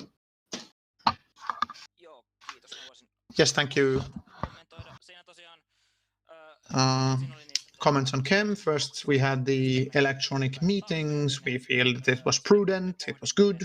We were discussing and pondering that regrettably, or actually not regrettably, it's enough that it's in addition to the meeting, regardless of it's a physical or remote meeting, but thinking of when we make these kind of deliberations, how far ahead should you discuss it, give it the good addition in regards to the double degree, but the biggest comments are to do with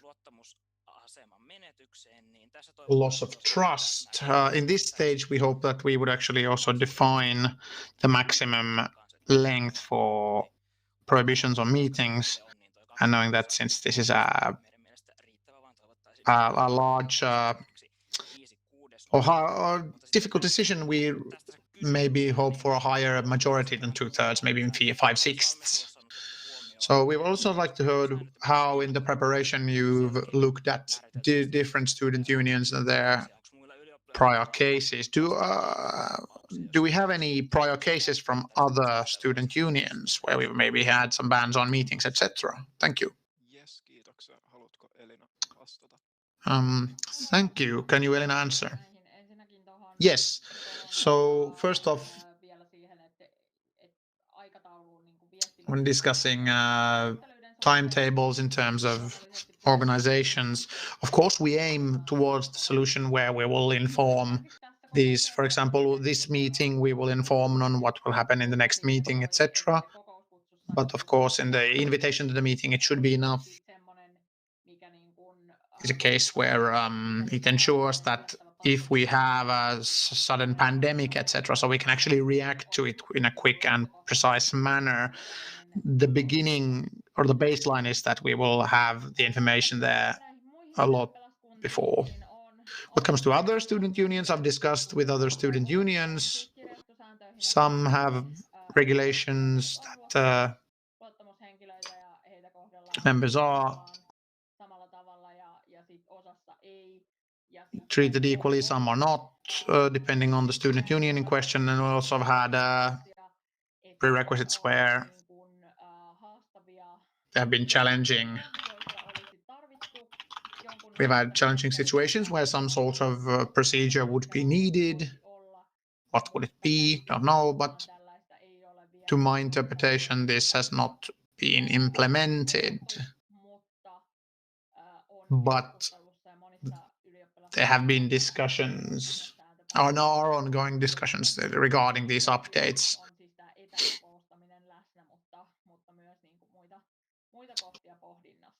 But other things are also being pondered.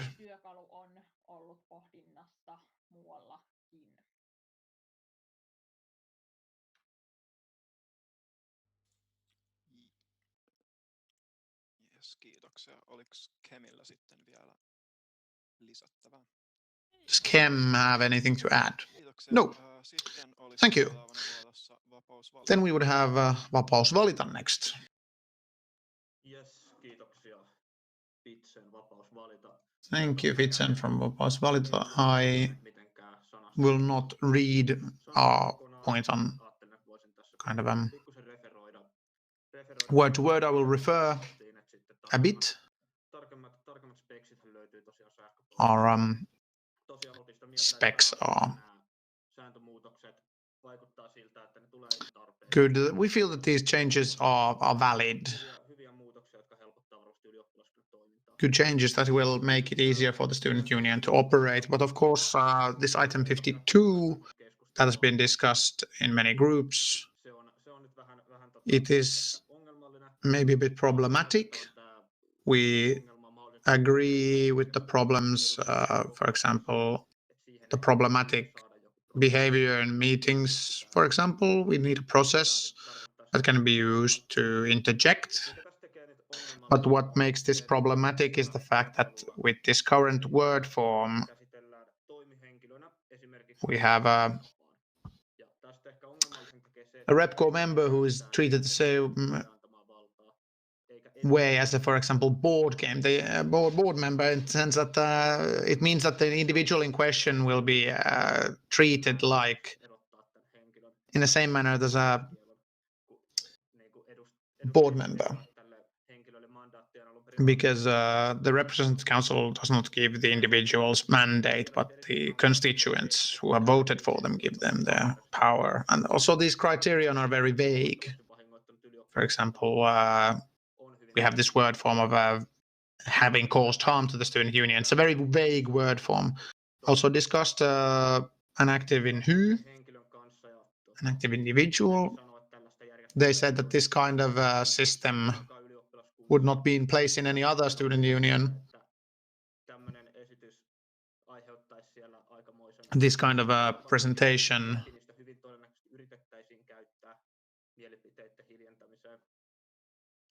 it could maybe be caused or used to silence opinions at the worst cases. So especially this 2/3 majority, this could be used to silence individuals because it gives kind of a good consensus that it should be raised at the very least. We made this version of it, what this regulation could be like.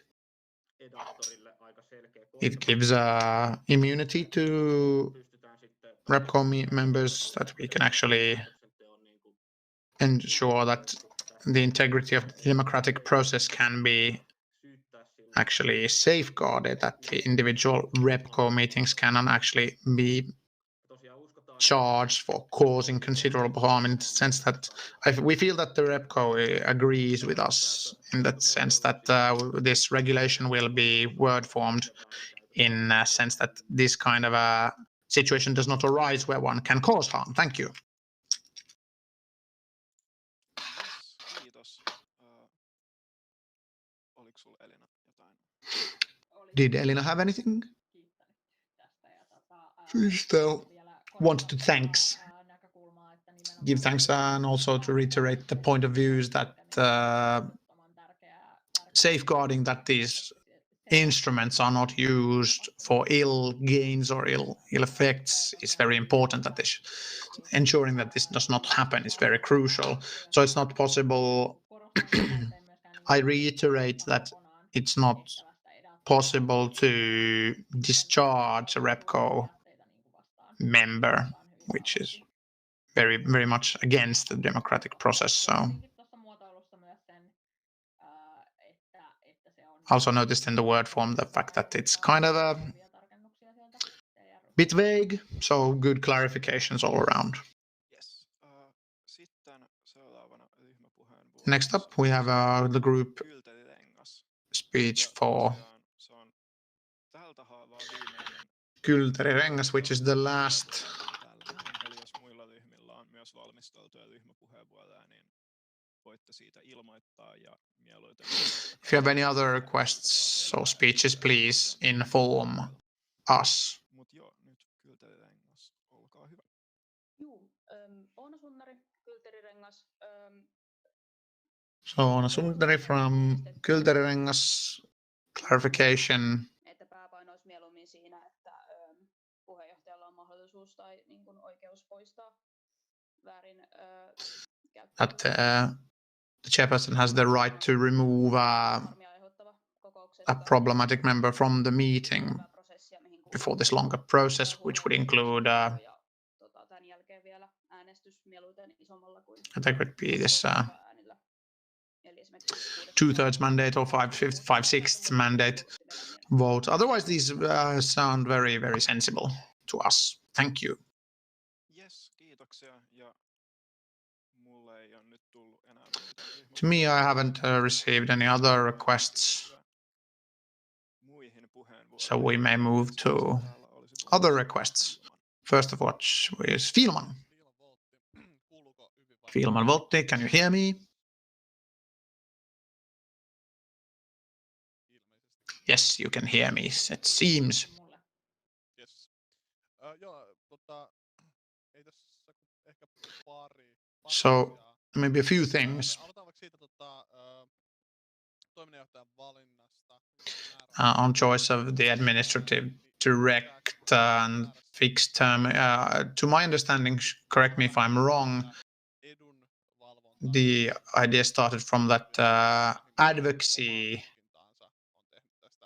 organizations can,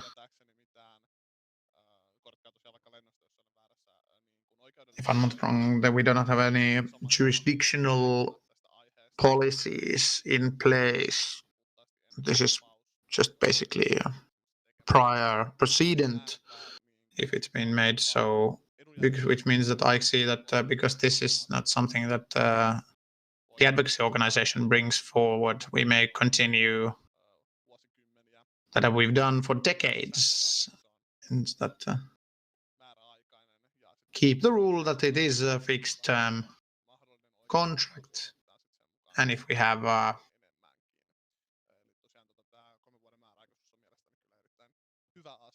so this 3-year fixed contract is, in my opinion, good. Starting from the elections and participation, for example, the regulations or the instructions by PRH, which is the patent office, does not give this option that remote participation can only be a fulfilling category. So it might be problematic or illegal that normal attendance would be.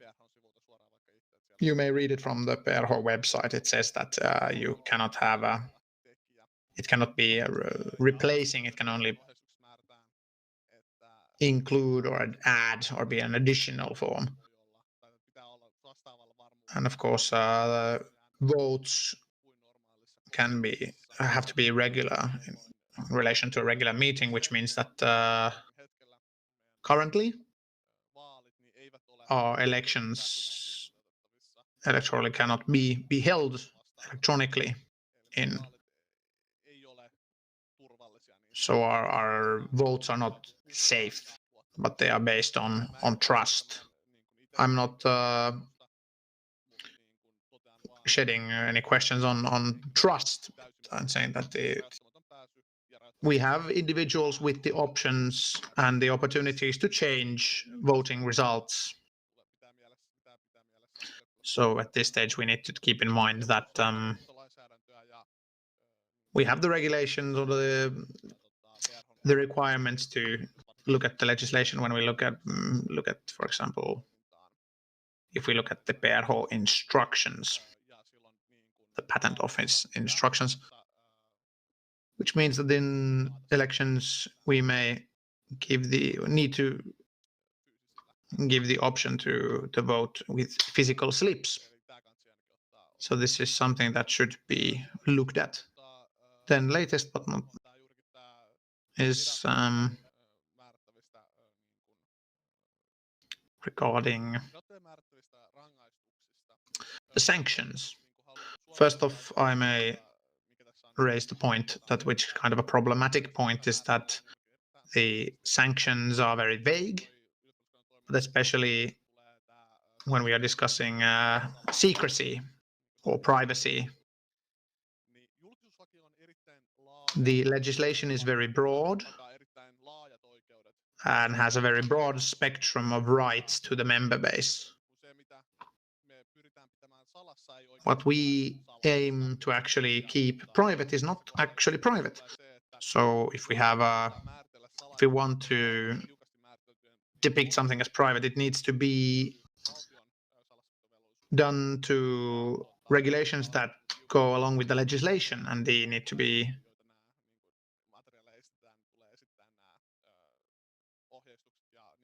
the instruction needs to be presented in a very, very clear and precise manner. So we can't have the situation where we would have an individual that we have an individual who shares information and finds about it later that this was supposed to be private. So this is something that it may be that we might have secret documents, but to the best of my knowledge, we haven't had any actually secret things. And when the legislation also looked at what are public documents, and will these small memos will not fall under the jurisdiction of the legislation, so secrecy of these might not be possible or give sanctions to thereof.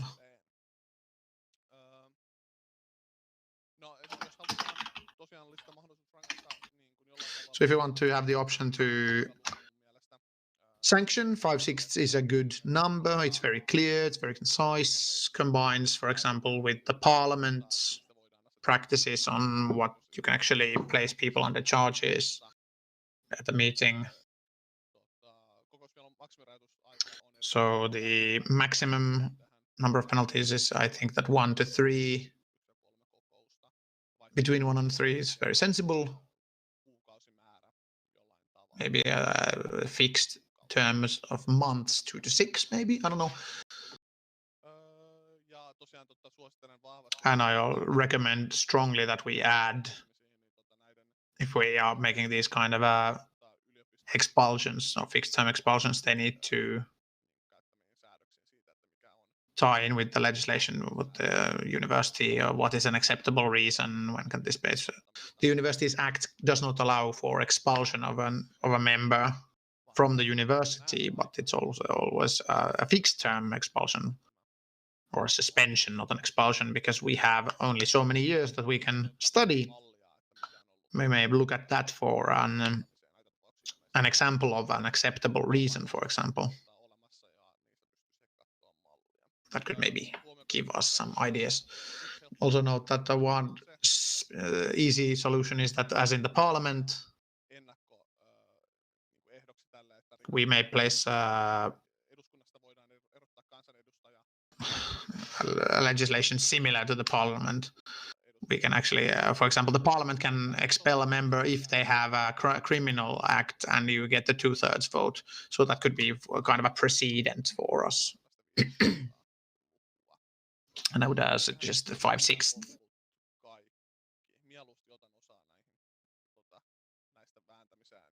So temerity for this logics here. It's a nice thing to actually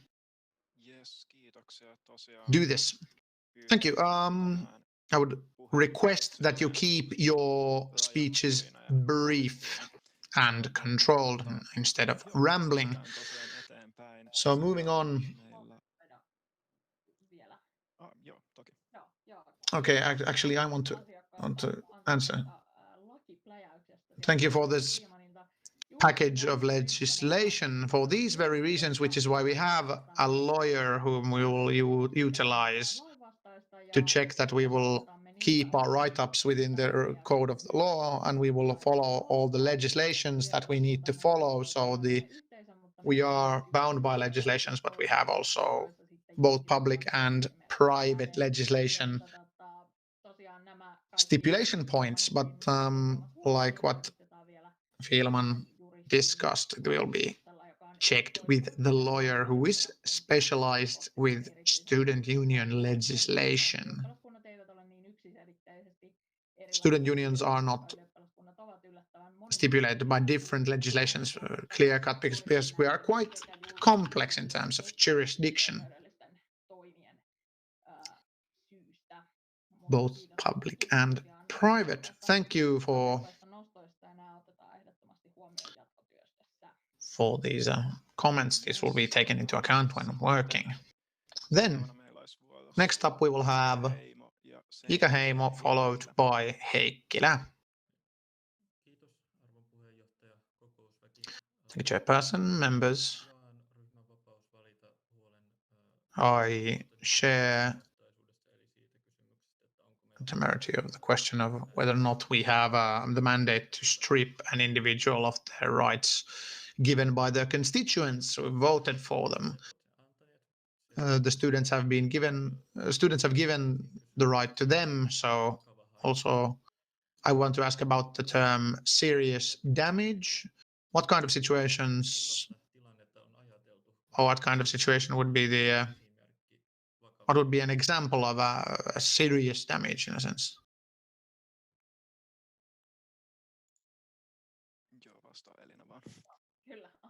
So Elina, you may answer. Thank you. Sorry, I was on mute. So serious damage has been in our regulations for a long time. Can't say what has been taught. This is a very common write-up in almost all regulations, in student unions, in some more and some less. And what could be maybe thought of, for example, if you've, for example, brought forth situations where whether or not the student union, for example, in kind of we have a competition where we need a decision and it's about millions of euros, and then a member says their information that they receive information and they share it with a competitor, and then the student union loses millions. So then we can actually say that as an example of serious damage. So we can talk about maybe non-financial detriment, for example, very serious case of repetitive kind of reputation damages. It's a bit more complex, but I would more talk about this kind of thing. But the point here is that our representative council meetings are public. We stream these publicly. We usually don't have a lot of secretive ideas where we close the stream, but maybe we have situations sometimes where we have closed the stream, we have a private matter. Maybe in these cases, if you share the information somewhere where you're not supposed to, maybe we could talk about this kind of damages.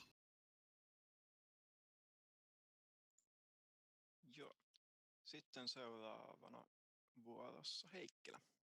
Then Heikkilä. Moikka moi.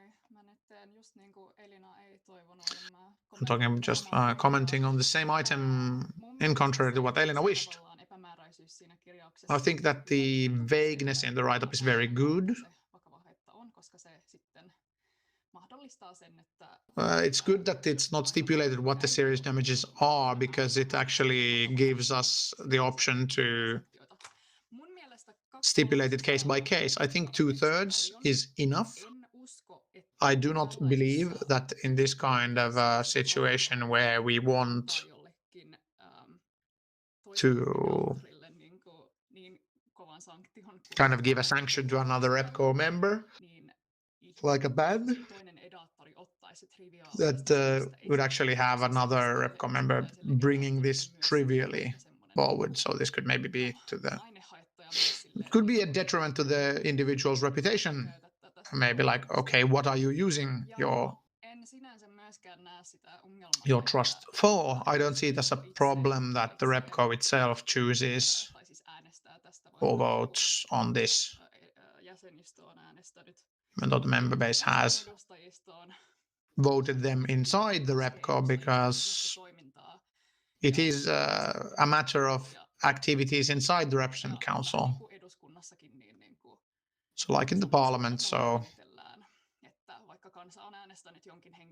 even though the people have voted somebody inside, if it has caused harm, then they can be kind of expelled. Kiitoksia. Sitten seuraavana Next up, we would have Hämäläinen.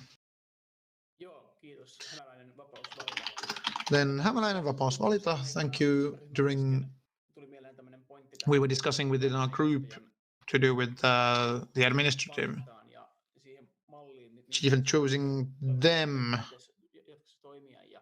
and how they should act in the future. Is that it was mentioned that the task of administrators to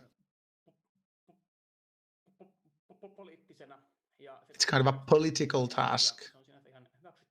It's very acceptable in being a political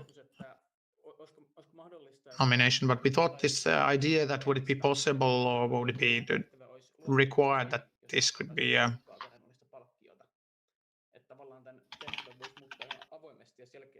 maybe we could change this task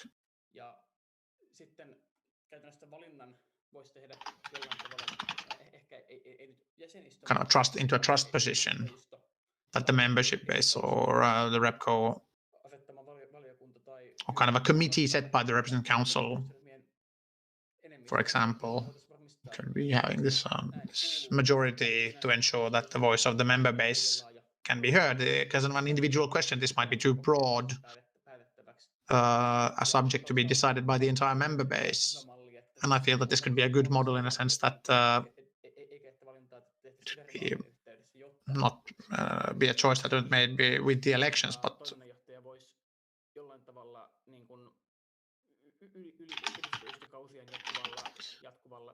so the administrator could bring continuity to the representative council activities and come from the executive director. But maybe we could still have the 3-year term at some stage made by another party. Is that maybe in this sense that this kind of model would work, the politicalness would not be a problem. It would bring quite little changes to practical everyday events. The continuation to the executive director could be granted if the RepCo, the organization would want it to continue. So it's kind of a motivation to do your job well. But I, of course, feel that after each 3-year term, we would have a new executive director and we would not be stuck with one individual. This idea was placed during, we got this idea during the meeting, which is why we don't have any concrete idea yet. But this is something that we wanted to raise in terms of an idea that we had, kind of an option between other options. And we wish for more active discussions and maybe information on this model would be possible within the regulations, and if we have the prerequisite will, can it be changed to reflect the will of the RepCo? Thank you, Elina. Do you have a rebuttal? I may. Yes. Also, yeah, Timo will continue from here. Comment to the position of trust. It's very challenging from the perspective that the executive director here works as the supervisor, the superior to our employees, which means that the executive director would also need to be in an employment relationship.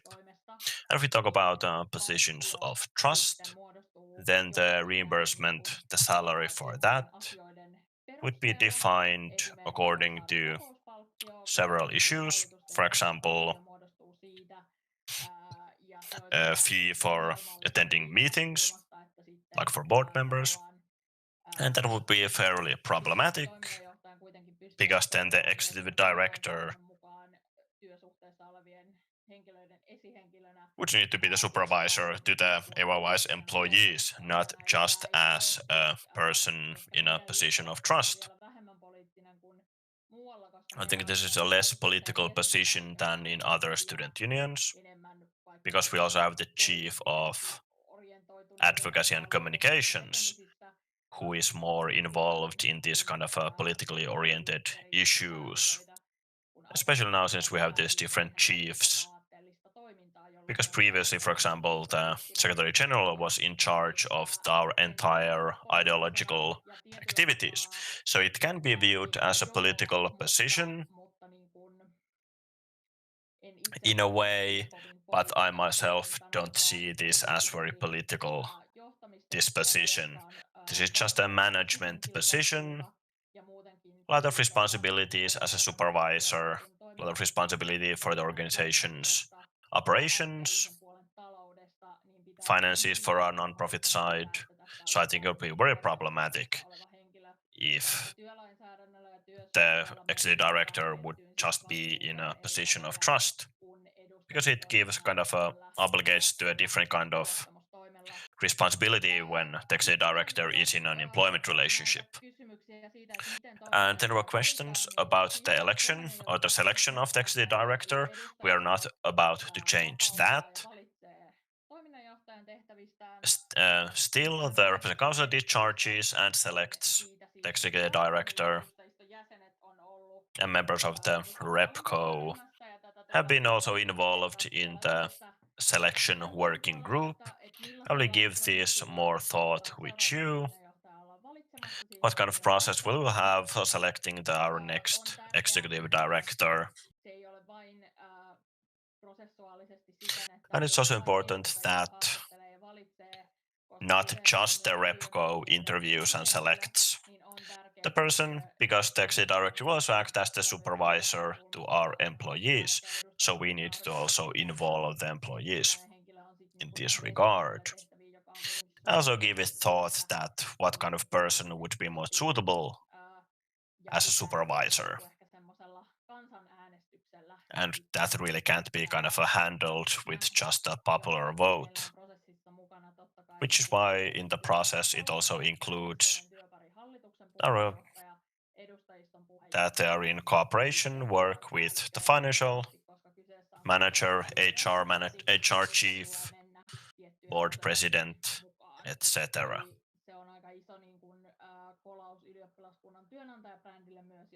So this also could be a very kind of big hit to our personal brand if we work in a questionable way when recruiting a new executive director. Also forgot to ask Filman, because I don't really understand your first point about related to this executive director issue. So if I understand correctly, you questioned that whether this is okay in the eyes of the law or not. So I'd like to ask Filman, could you kind of clarify your first point that you mentioned? Do you want it now? Can I comment it right away? What does the chairperson think? Yes, maybe when it's your turn for the floor. Yes, okay. Next, we have Pitsen.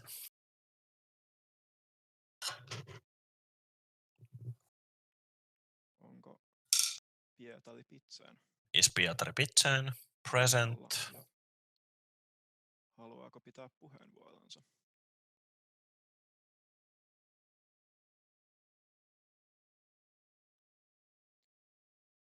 Mitään vastausta ei ainakaan kuulu.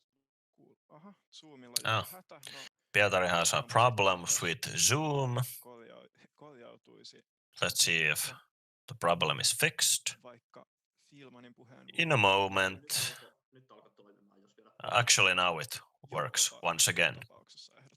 Yes, of course, Pitsen. Yes. Vielä tähän sääntö 5.2 What is section 52? I'd like to comment on this kind of a problem when defining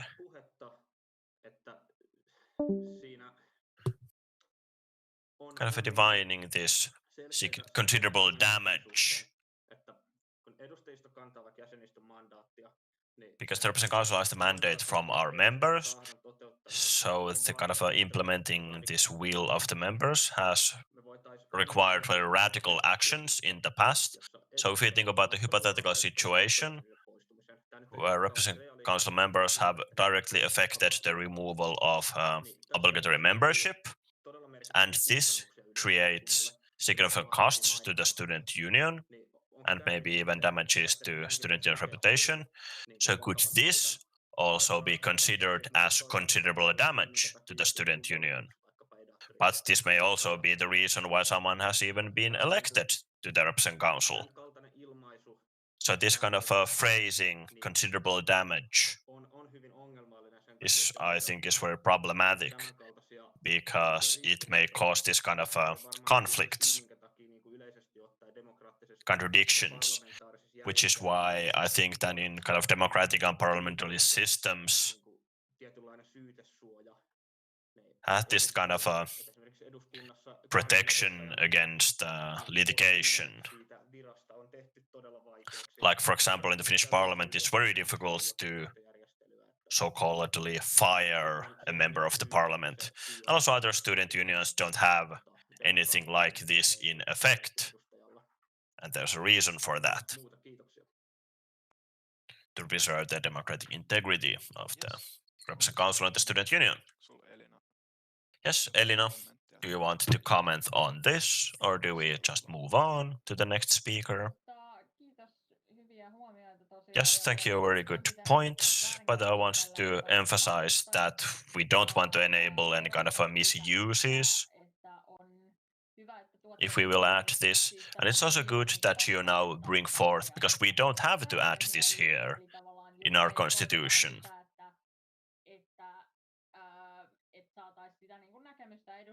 We just want to have your opinion, your views on whether you want us to add this or not. Because now, as far as I understand, is that the majority thinks that this would be a tool that they would want to have here.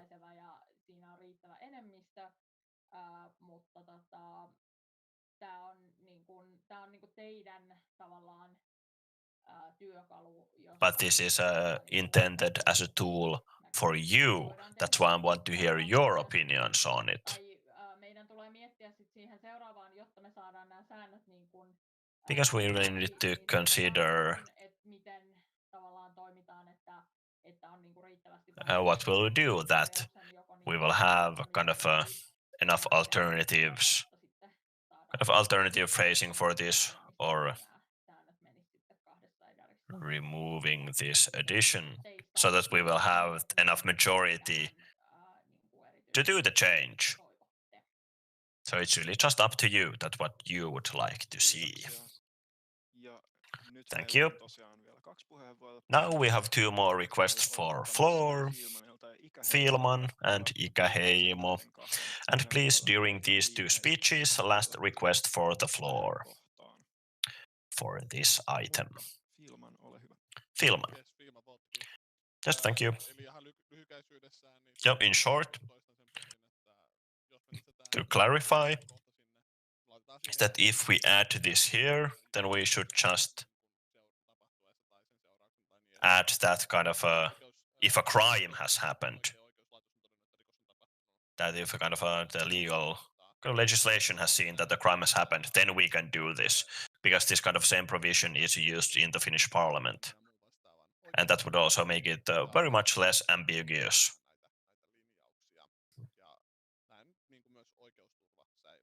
And also this would ensure the legal protection to our representatives. And because the length of the fixed term relationship of the executive director, I think the party where this came from, this suggestion originally, it's kind of our advocacy sector. And not from kind of parties who actually make the decisions, which means that this is just an interpretation.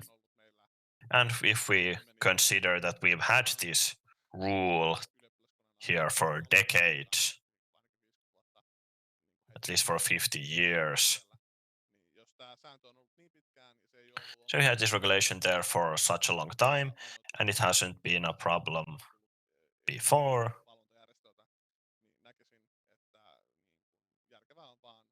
then I would say it would be more rational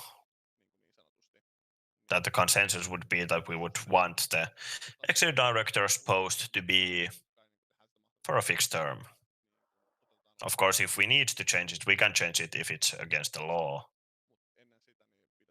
But before that, if we could just keep it as it is, that will also be clear for people applying for the position of executive director, that they know that it will be for a fixed term. Yes, now I understood your point. Thank you. I don't know what kind of advocacy organization you're talking about, because this hasn't been brought up by any advocacy organization. This is just about the Finnish legislation. This is against the law to kind of interconnect these fixed-term employments one after another. So the question is that, do you want to intentionally continue breaking the law, or do you want to act according to the Finnish legislation? And it's up for you to decide what we will do in the future. It's not problematic because of the reason of some kind of advocacy party or organization would have brought this up. This is just because this is against the Finnish legislation, or at least problematic, ever since 2018. And also after that, many student unions have changed the employment relationships for also other student union employees. For example, the experts have previously been kind of secretaries for a fixed term of 1 or 2 years, which is against the law to interconnect several fixed-term employment relationships. That's why they have changed them to be valid for an indefinite term. And if a person wants to, they can take it to court and they will surely win. So this hasn't come from our advocacy organization, as you suggested. It would be nice to know where this kind of organization is, because I don't think there even is one. It would be great if we had one, but advocacy organization for executive directors.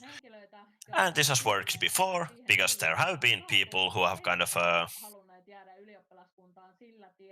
been content with the employment relationship they have been given, and they haven't wanted to take the matter to court in order to keep their post for longer than for 3 years.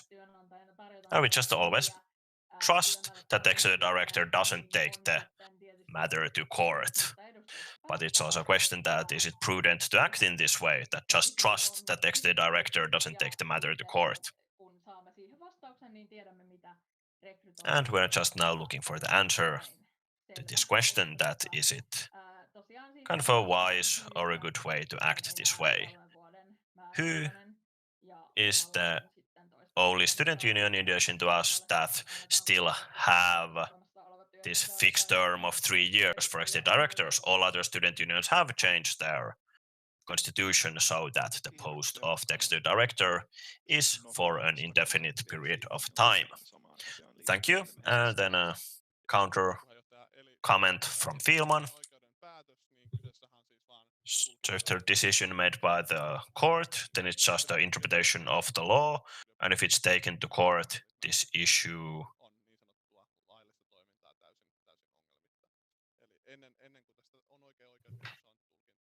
because before there is an actual court case, then it's just interpreting the law, not as something definite.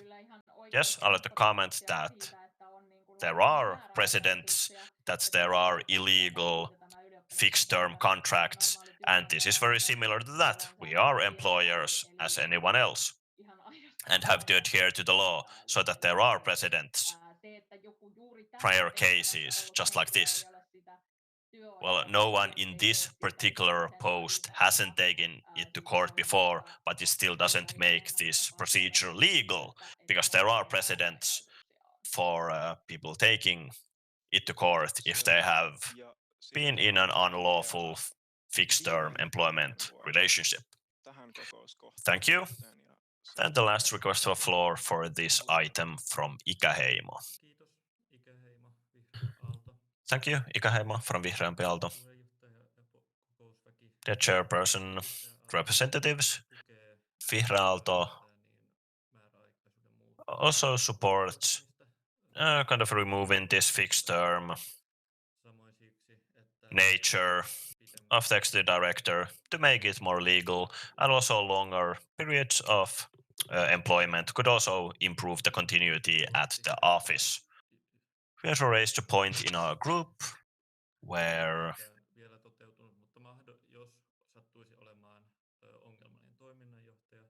that if there is a problematic executive director, that if we wanted to so-called to get rid of them, it would be easier if they would be hired for an indefinite period. You may correct me if I'm wrong, but this is what we understand.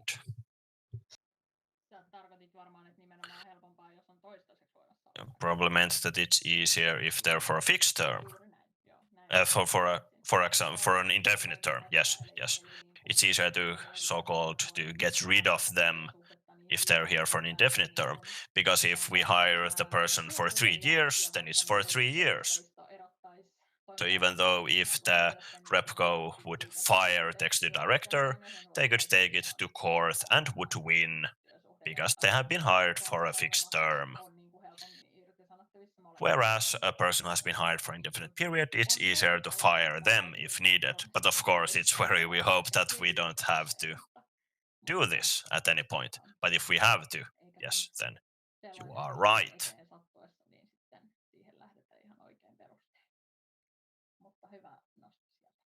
Yes, but a good point. Yes, thank you. Thank you everyone for your comments, questions, speeches. I also gladly receive them from you also afterwards, via email, for example. But for now, I'll close discussion and we can move on to the motion, which is that the council decided to record the discussion on regulation amendments. Closing item 10. And before we move to item 11, we will have a 10-minute break.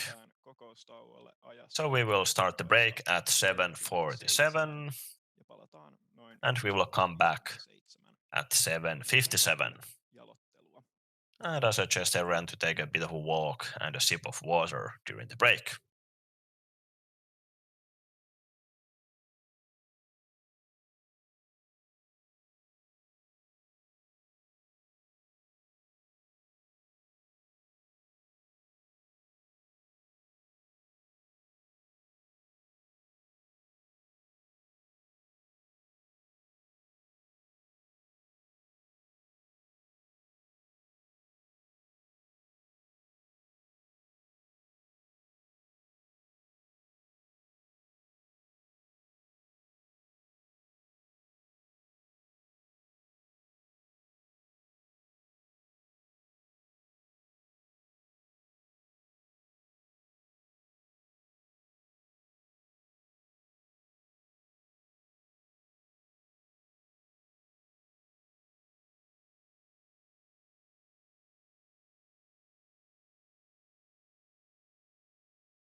Hopefully everybody has found their way back. Elikkäs jatketaan. So we will continue the meeting. Kello 19:58. It is 19:58, moving to item 11, which is news from the Student Center Tässä meillä on project. We have Otto presenting. Kiitos puheenjohtaja. Thank you, Chairperson. Mulla on ollut vähän vaikeuksia netin kanssa. I've had some internet problems, so if I start to lag, please inform me post haste.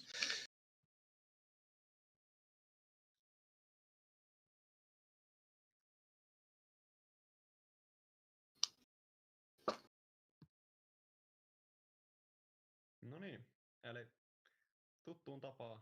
So, as everybody knows, On jo huomattu, niin aiheena tässäkin kokouksessa opiskelijakeskus.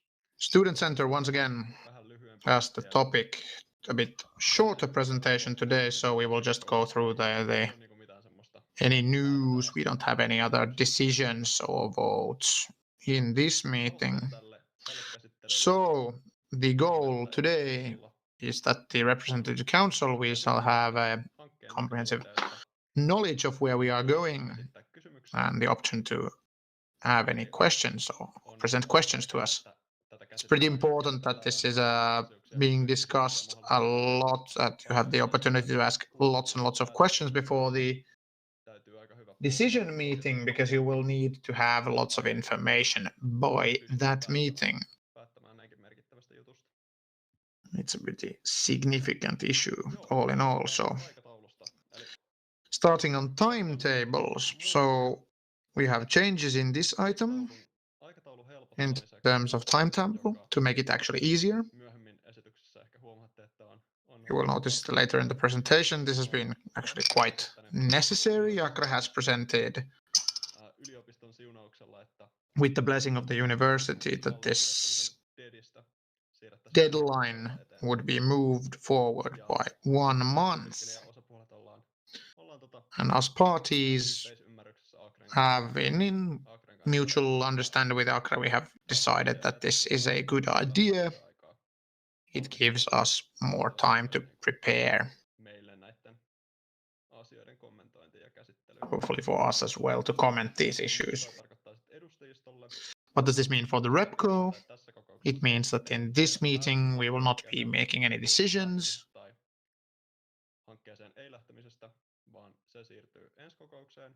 But that will be moved to the next meeting. And in this meeting we will just have news and the opportunity to ask questions about the project. Or if you have any other issues pertaining to the student center, I will be more than happy to answer, so that we can have as much information as possible to the RepCo. So 21st of April, not 18th of April, we will have the decision-making meeting. So, moving to the contract, the deadline has been moved by 1 month. The new deadline is on the 30th of April. This gives us more time to prepare the meeting or the contract material. Excuse me. Akra felt that this timetable was not enough to responsibly prepare the contract within its scope, that it would be good enough, in short, and that the student bodies would not have had time to comment. So that as a kind of a, you actually see it later when you look at the sheer amount of material from Akra, that this is indeed prudent. We would have only had maybe only a few days for the parties to look at the material, which would not have been enough. Or what the timetable will stay as it is. Same goals, same background idea. It's kind of a take it or leave it contract, so Akra will decide what the final word form will be. And that will not be twiddled until eternity, but Acre will create the compromise they will feel is best, and the parties will decide whether or not they will agree. A good point here is that we will actually be deciding on whether or not to participate in the project at all. So this will define whether or not will the student center happen at all in its current form. Then on the material, what has been discussed with Acre and the office. We have the architect's plans. These have been, two of these have been presented. The preliminary plans for KYTF and us. They have been looked at, we have commented on them, and TF and KY have already met with the architect. And we have a meeting with the architect tomorrow. We have already sent some comments. These are being worked. Ei ole tarkoituksena välttämättä, että tulee niin kuin lopulliset suunnitelmat tuohon hankekokoukseen tai hankesuunnitelmaan mennessä tai hankesuunnitelman allekirjoittamiseen mennessä, mutta by the time of signing this document, we need to get some sort of template. Pääpiirteet ja että siellä ei ole sellaisia asioita, jotka vaikuttaisivat sen hankkeen toteutumiseen sitten päättämättä. Sitten hankesopimus. Tähän sopimusluonnoksista. And regarding the templates or the drafted agreements. Nyt ihan oikeasti on saapunut sopimusluonnokset. Niitä on paljon moneen kertaan lupailtu, mutta sitten niistä we've been promising these drafts, but when we've been presented, you actually realize that there has been a lot of these. So we wanted to hand them out as a package deal in the end, so we can actually see how they tie in with one another. It's quite a sensible option from Acre to do it this way. They're now on the first commenting round. And as was discussed, I will not maybe read it through that. They are legal texts, so it's very tight, very, very wordy, pretty important. There's a lot of this, but commenting this is quite lengthy. Also an important point on AYY's part that lots of these numbers are still not confirmed or unconfirmed, and hopefully we'll get them because we know how much we will get to pay. So it's hard to evaluate the scope of the investment without the numbers. On the material, who is actually looking at this and handling the material? We have the lawyer with whom we have met today. We have the Financial Real Estate Committee. We've had a few meetings with them. We will continue with them. With Acre, we will start discussing what they have said. We have the core team, the Student Center core team, which is the executive director, me, chairman and chairperson of the board, and some coordinators, and also we have the board, and we have discussed the material with them.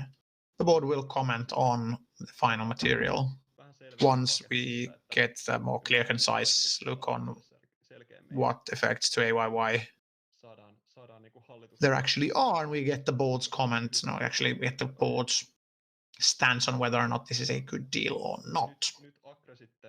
Now Acre is also progressing this, that Acre will be updating the templates or the drafts based on what we have to say, and KY and TF of course.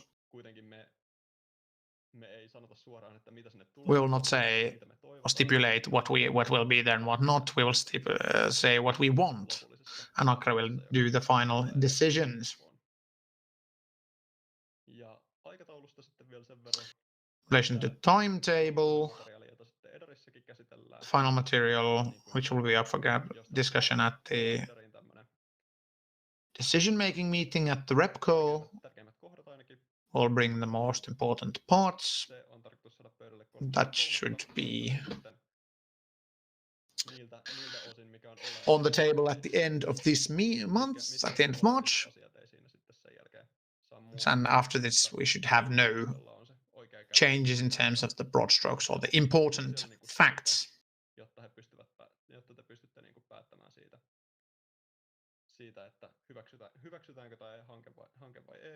So to approve of this or disapprove of this, the decision will be made or in regards to the contract that has been discussed in the end. So this is why we still have timetable constraints. Even with the month of extra time, the experts will do the final word form. Of course, the board will look at what the effects for AYYE are.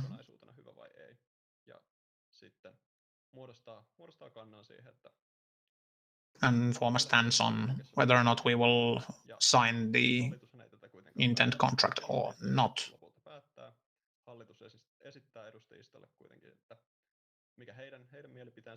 They will present their opinion, the board will, and then the RepCo will, in its next meeting, we will decide whether or not we will jump on the bandwagon, as it were.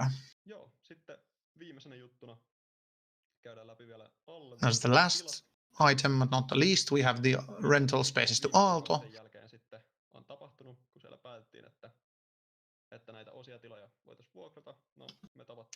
What parts could we rent? We met with ACRE after last meeting. We discussed on what the university wants, what facilities would they need, what they want to rent, what scope. We also gave lots of background information on previous discussions with the university to do with the rental facility discussions. And we also gave kind of concrete presentations on what facilities would be the part that the student union would rent to the university and why we would feel that they would be good. ACRE has promised to move this forward towards the university and take this to the Aalto management.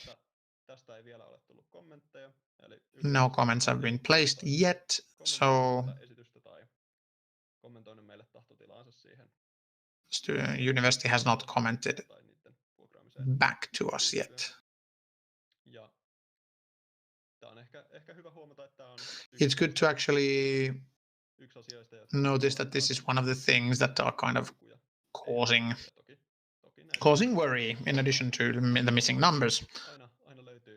Of course, there are things to worry about, but we have lots of things happening with ACRE as well. So ACRE has understood that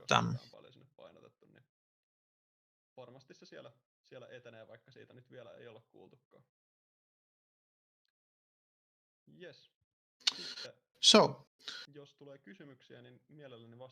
if you have any questions, I'll be more than happy to answer any questions you have. Opening discussions, and first we will have a request by Fielman.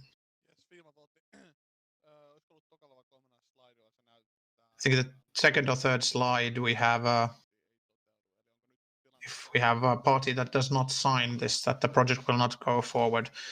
Is it a deal of all or none? Or can this be done with less than everyone, as it were?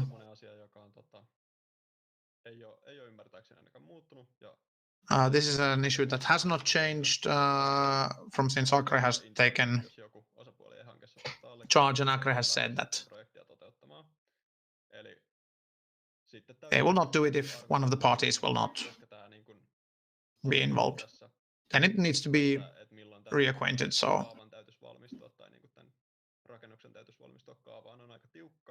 that because the timetable constraints are quite problematic, but then it is quite prudent that this will not be happening in this way. This will be another way which Akra will decree then. Onko sitten muita kommentteja tai kysymyksiä? Johnson. Any other questions? Johnson has a floor next.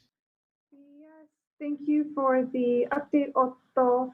Last time you gave us news, there was, you kind of warned us about the situation with TF being a little uncomfortable with the ownership structure. Do you have any updates on that topic for us? We haven't heard anything from TF about whether they're okay with the MREC situation or not, but it seems like they are because they're continuing negotiations, and they didn't really comment about it in our meeting when we were going through this package of agreements, and there was this well, do not go too deep into the package, but yes, the model was the one that we wanted. The suggested model was the one that we wanted, the one that Akra suggested, and the one that TF did not want, and they did not comment that it would be a deal breaker. So I don't know, but it seems like they might be okay with it. Thank you. Okay. Onko sitten Okay. muita puheenvuoropyyntöjä? Any other requests for floor? Tulkitsen, että ei ole enää Apparently no. esityksestä. Thank you, Otto, for the presentation. Can now close discussion and moving on to the motion, which is that the Reps Council decided to record the latest news on the Student Center project. It has been decided. Closing item 11, moving to item 12. Any other business? Opening discussion. Onko muita esille tulevia asioita? Any other business? Anyone? Ja ensimmäinen puheenvuoropyyntö Sunnarilta. Yes, Sunnari. Kulterirengas Sunnari. Yes, Sunnari von Kulterirengas. I want to inform you that we have together with Milja Leinonen the on the timetable for paying the corona support for arts and biz, because this they have been delayed for a very long time now. Kulterirengas has asked the office to be able that the Reps Council could handle these grants before they are given. Kulterirengas justifies this with the lengthy delays in the payment of these grants. The office has promised to communicate to the Reps Council about the decision, so the Reps Council would have time to discuss about the issue. Thank you. Next, Filman, comment. Yes, comment to the previous speech. If the money hasn't been needed thus far, then the applications would need to be re-evaluated based on this new information. Thank you. Any other request for floor for this item? Tulkitsen, että ei ole. Apparently no. So, closing item 12. Moving to item 13. Closing of the meeting. I will close the meeting at 8:17 p.m. Thank you everyone for your participation, and our next meeting will be a month from now, 21st of April. että kokous on And poikkeuksellisesti keskiviikkona. this is exceptionally on Wednesday, not on Thursday. And once again, it will be held remotely. Thank you, and a very good evening to everyone. Thank you. Kiitos. Hei hei. Kiitos. Kiitos. Yes, thank you.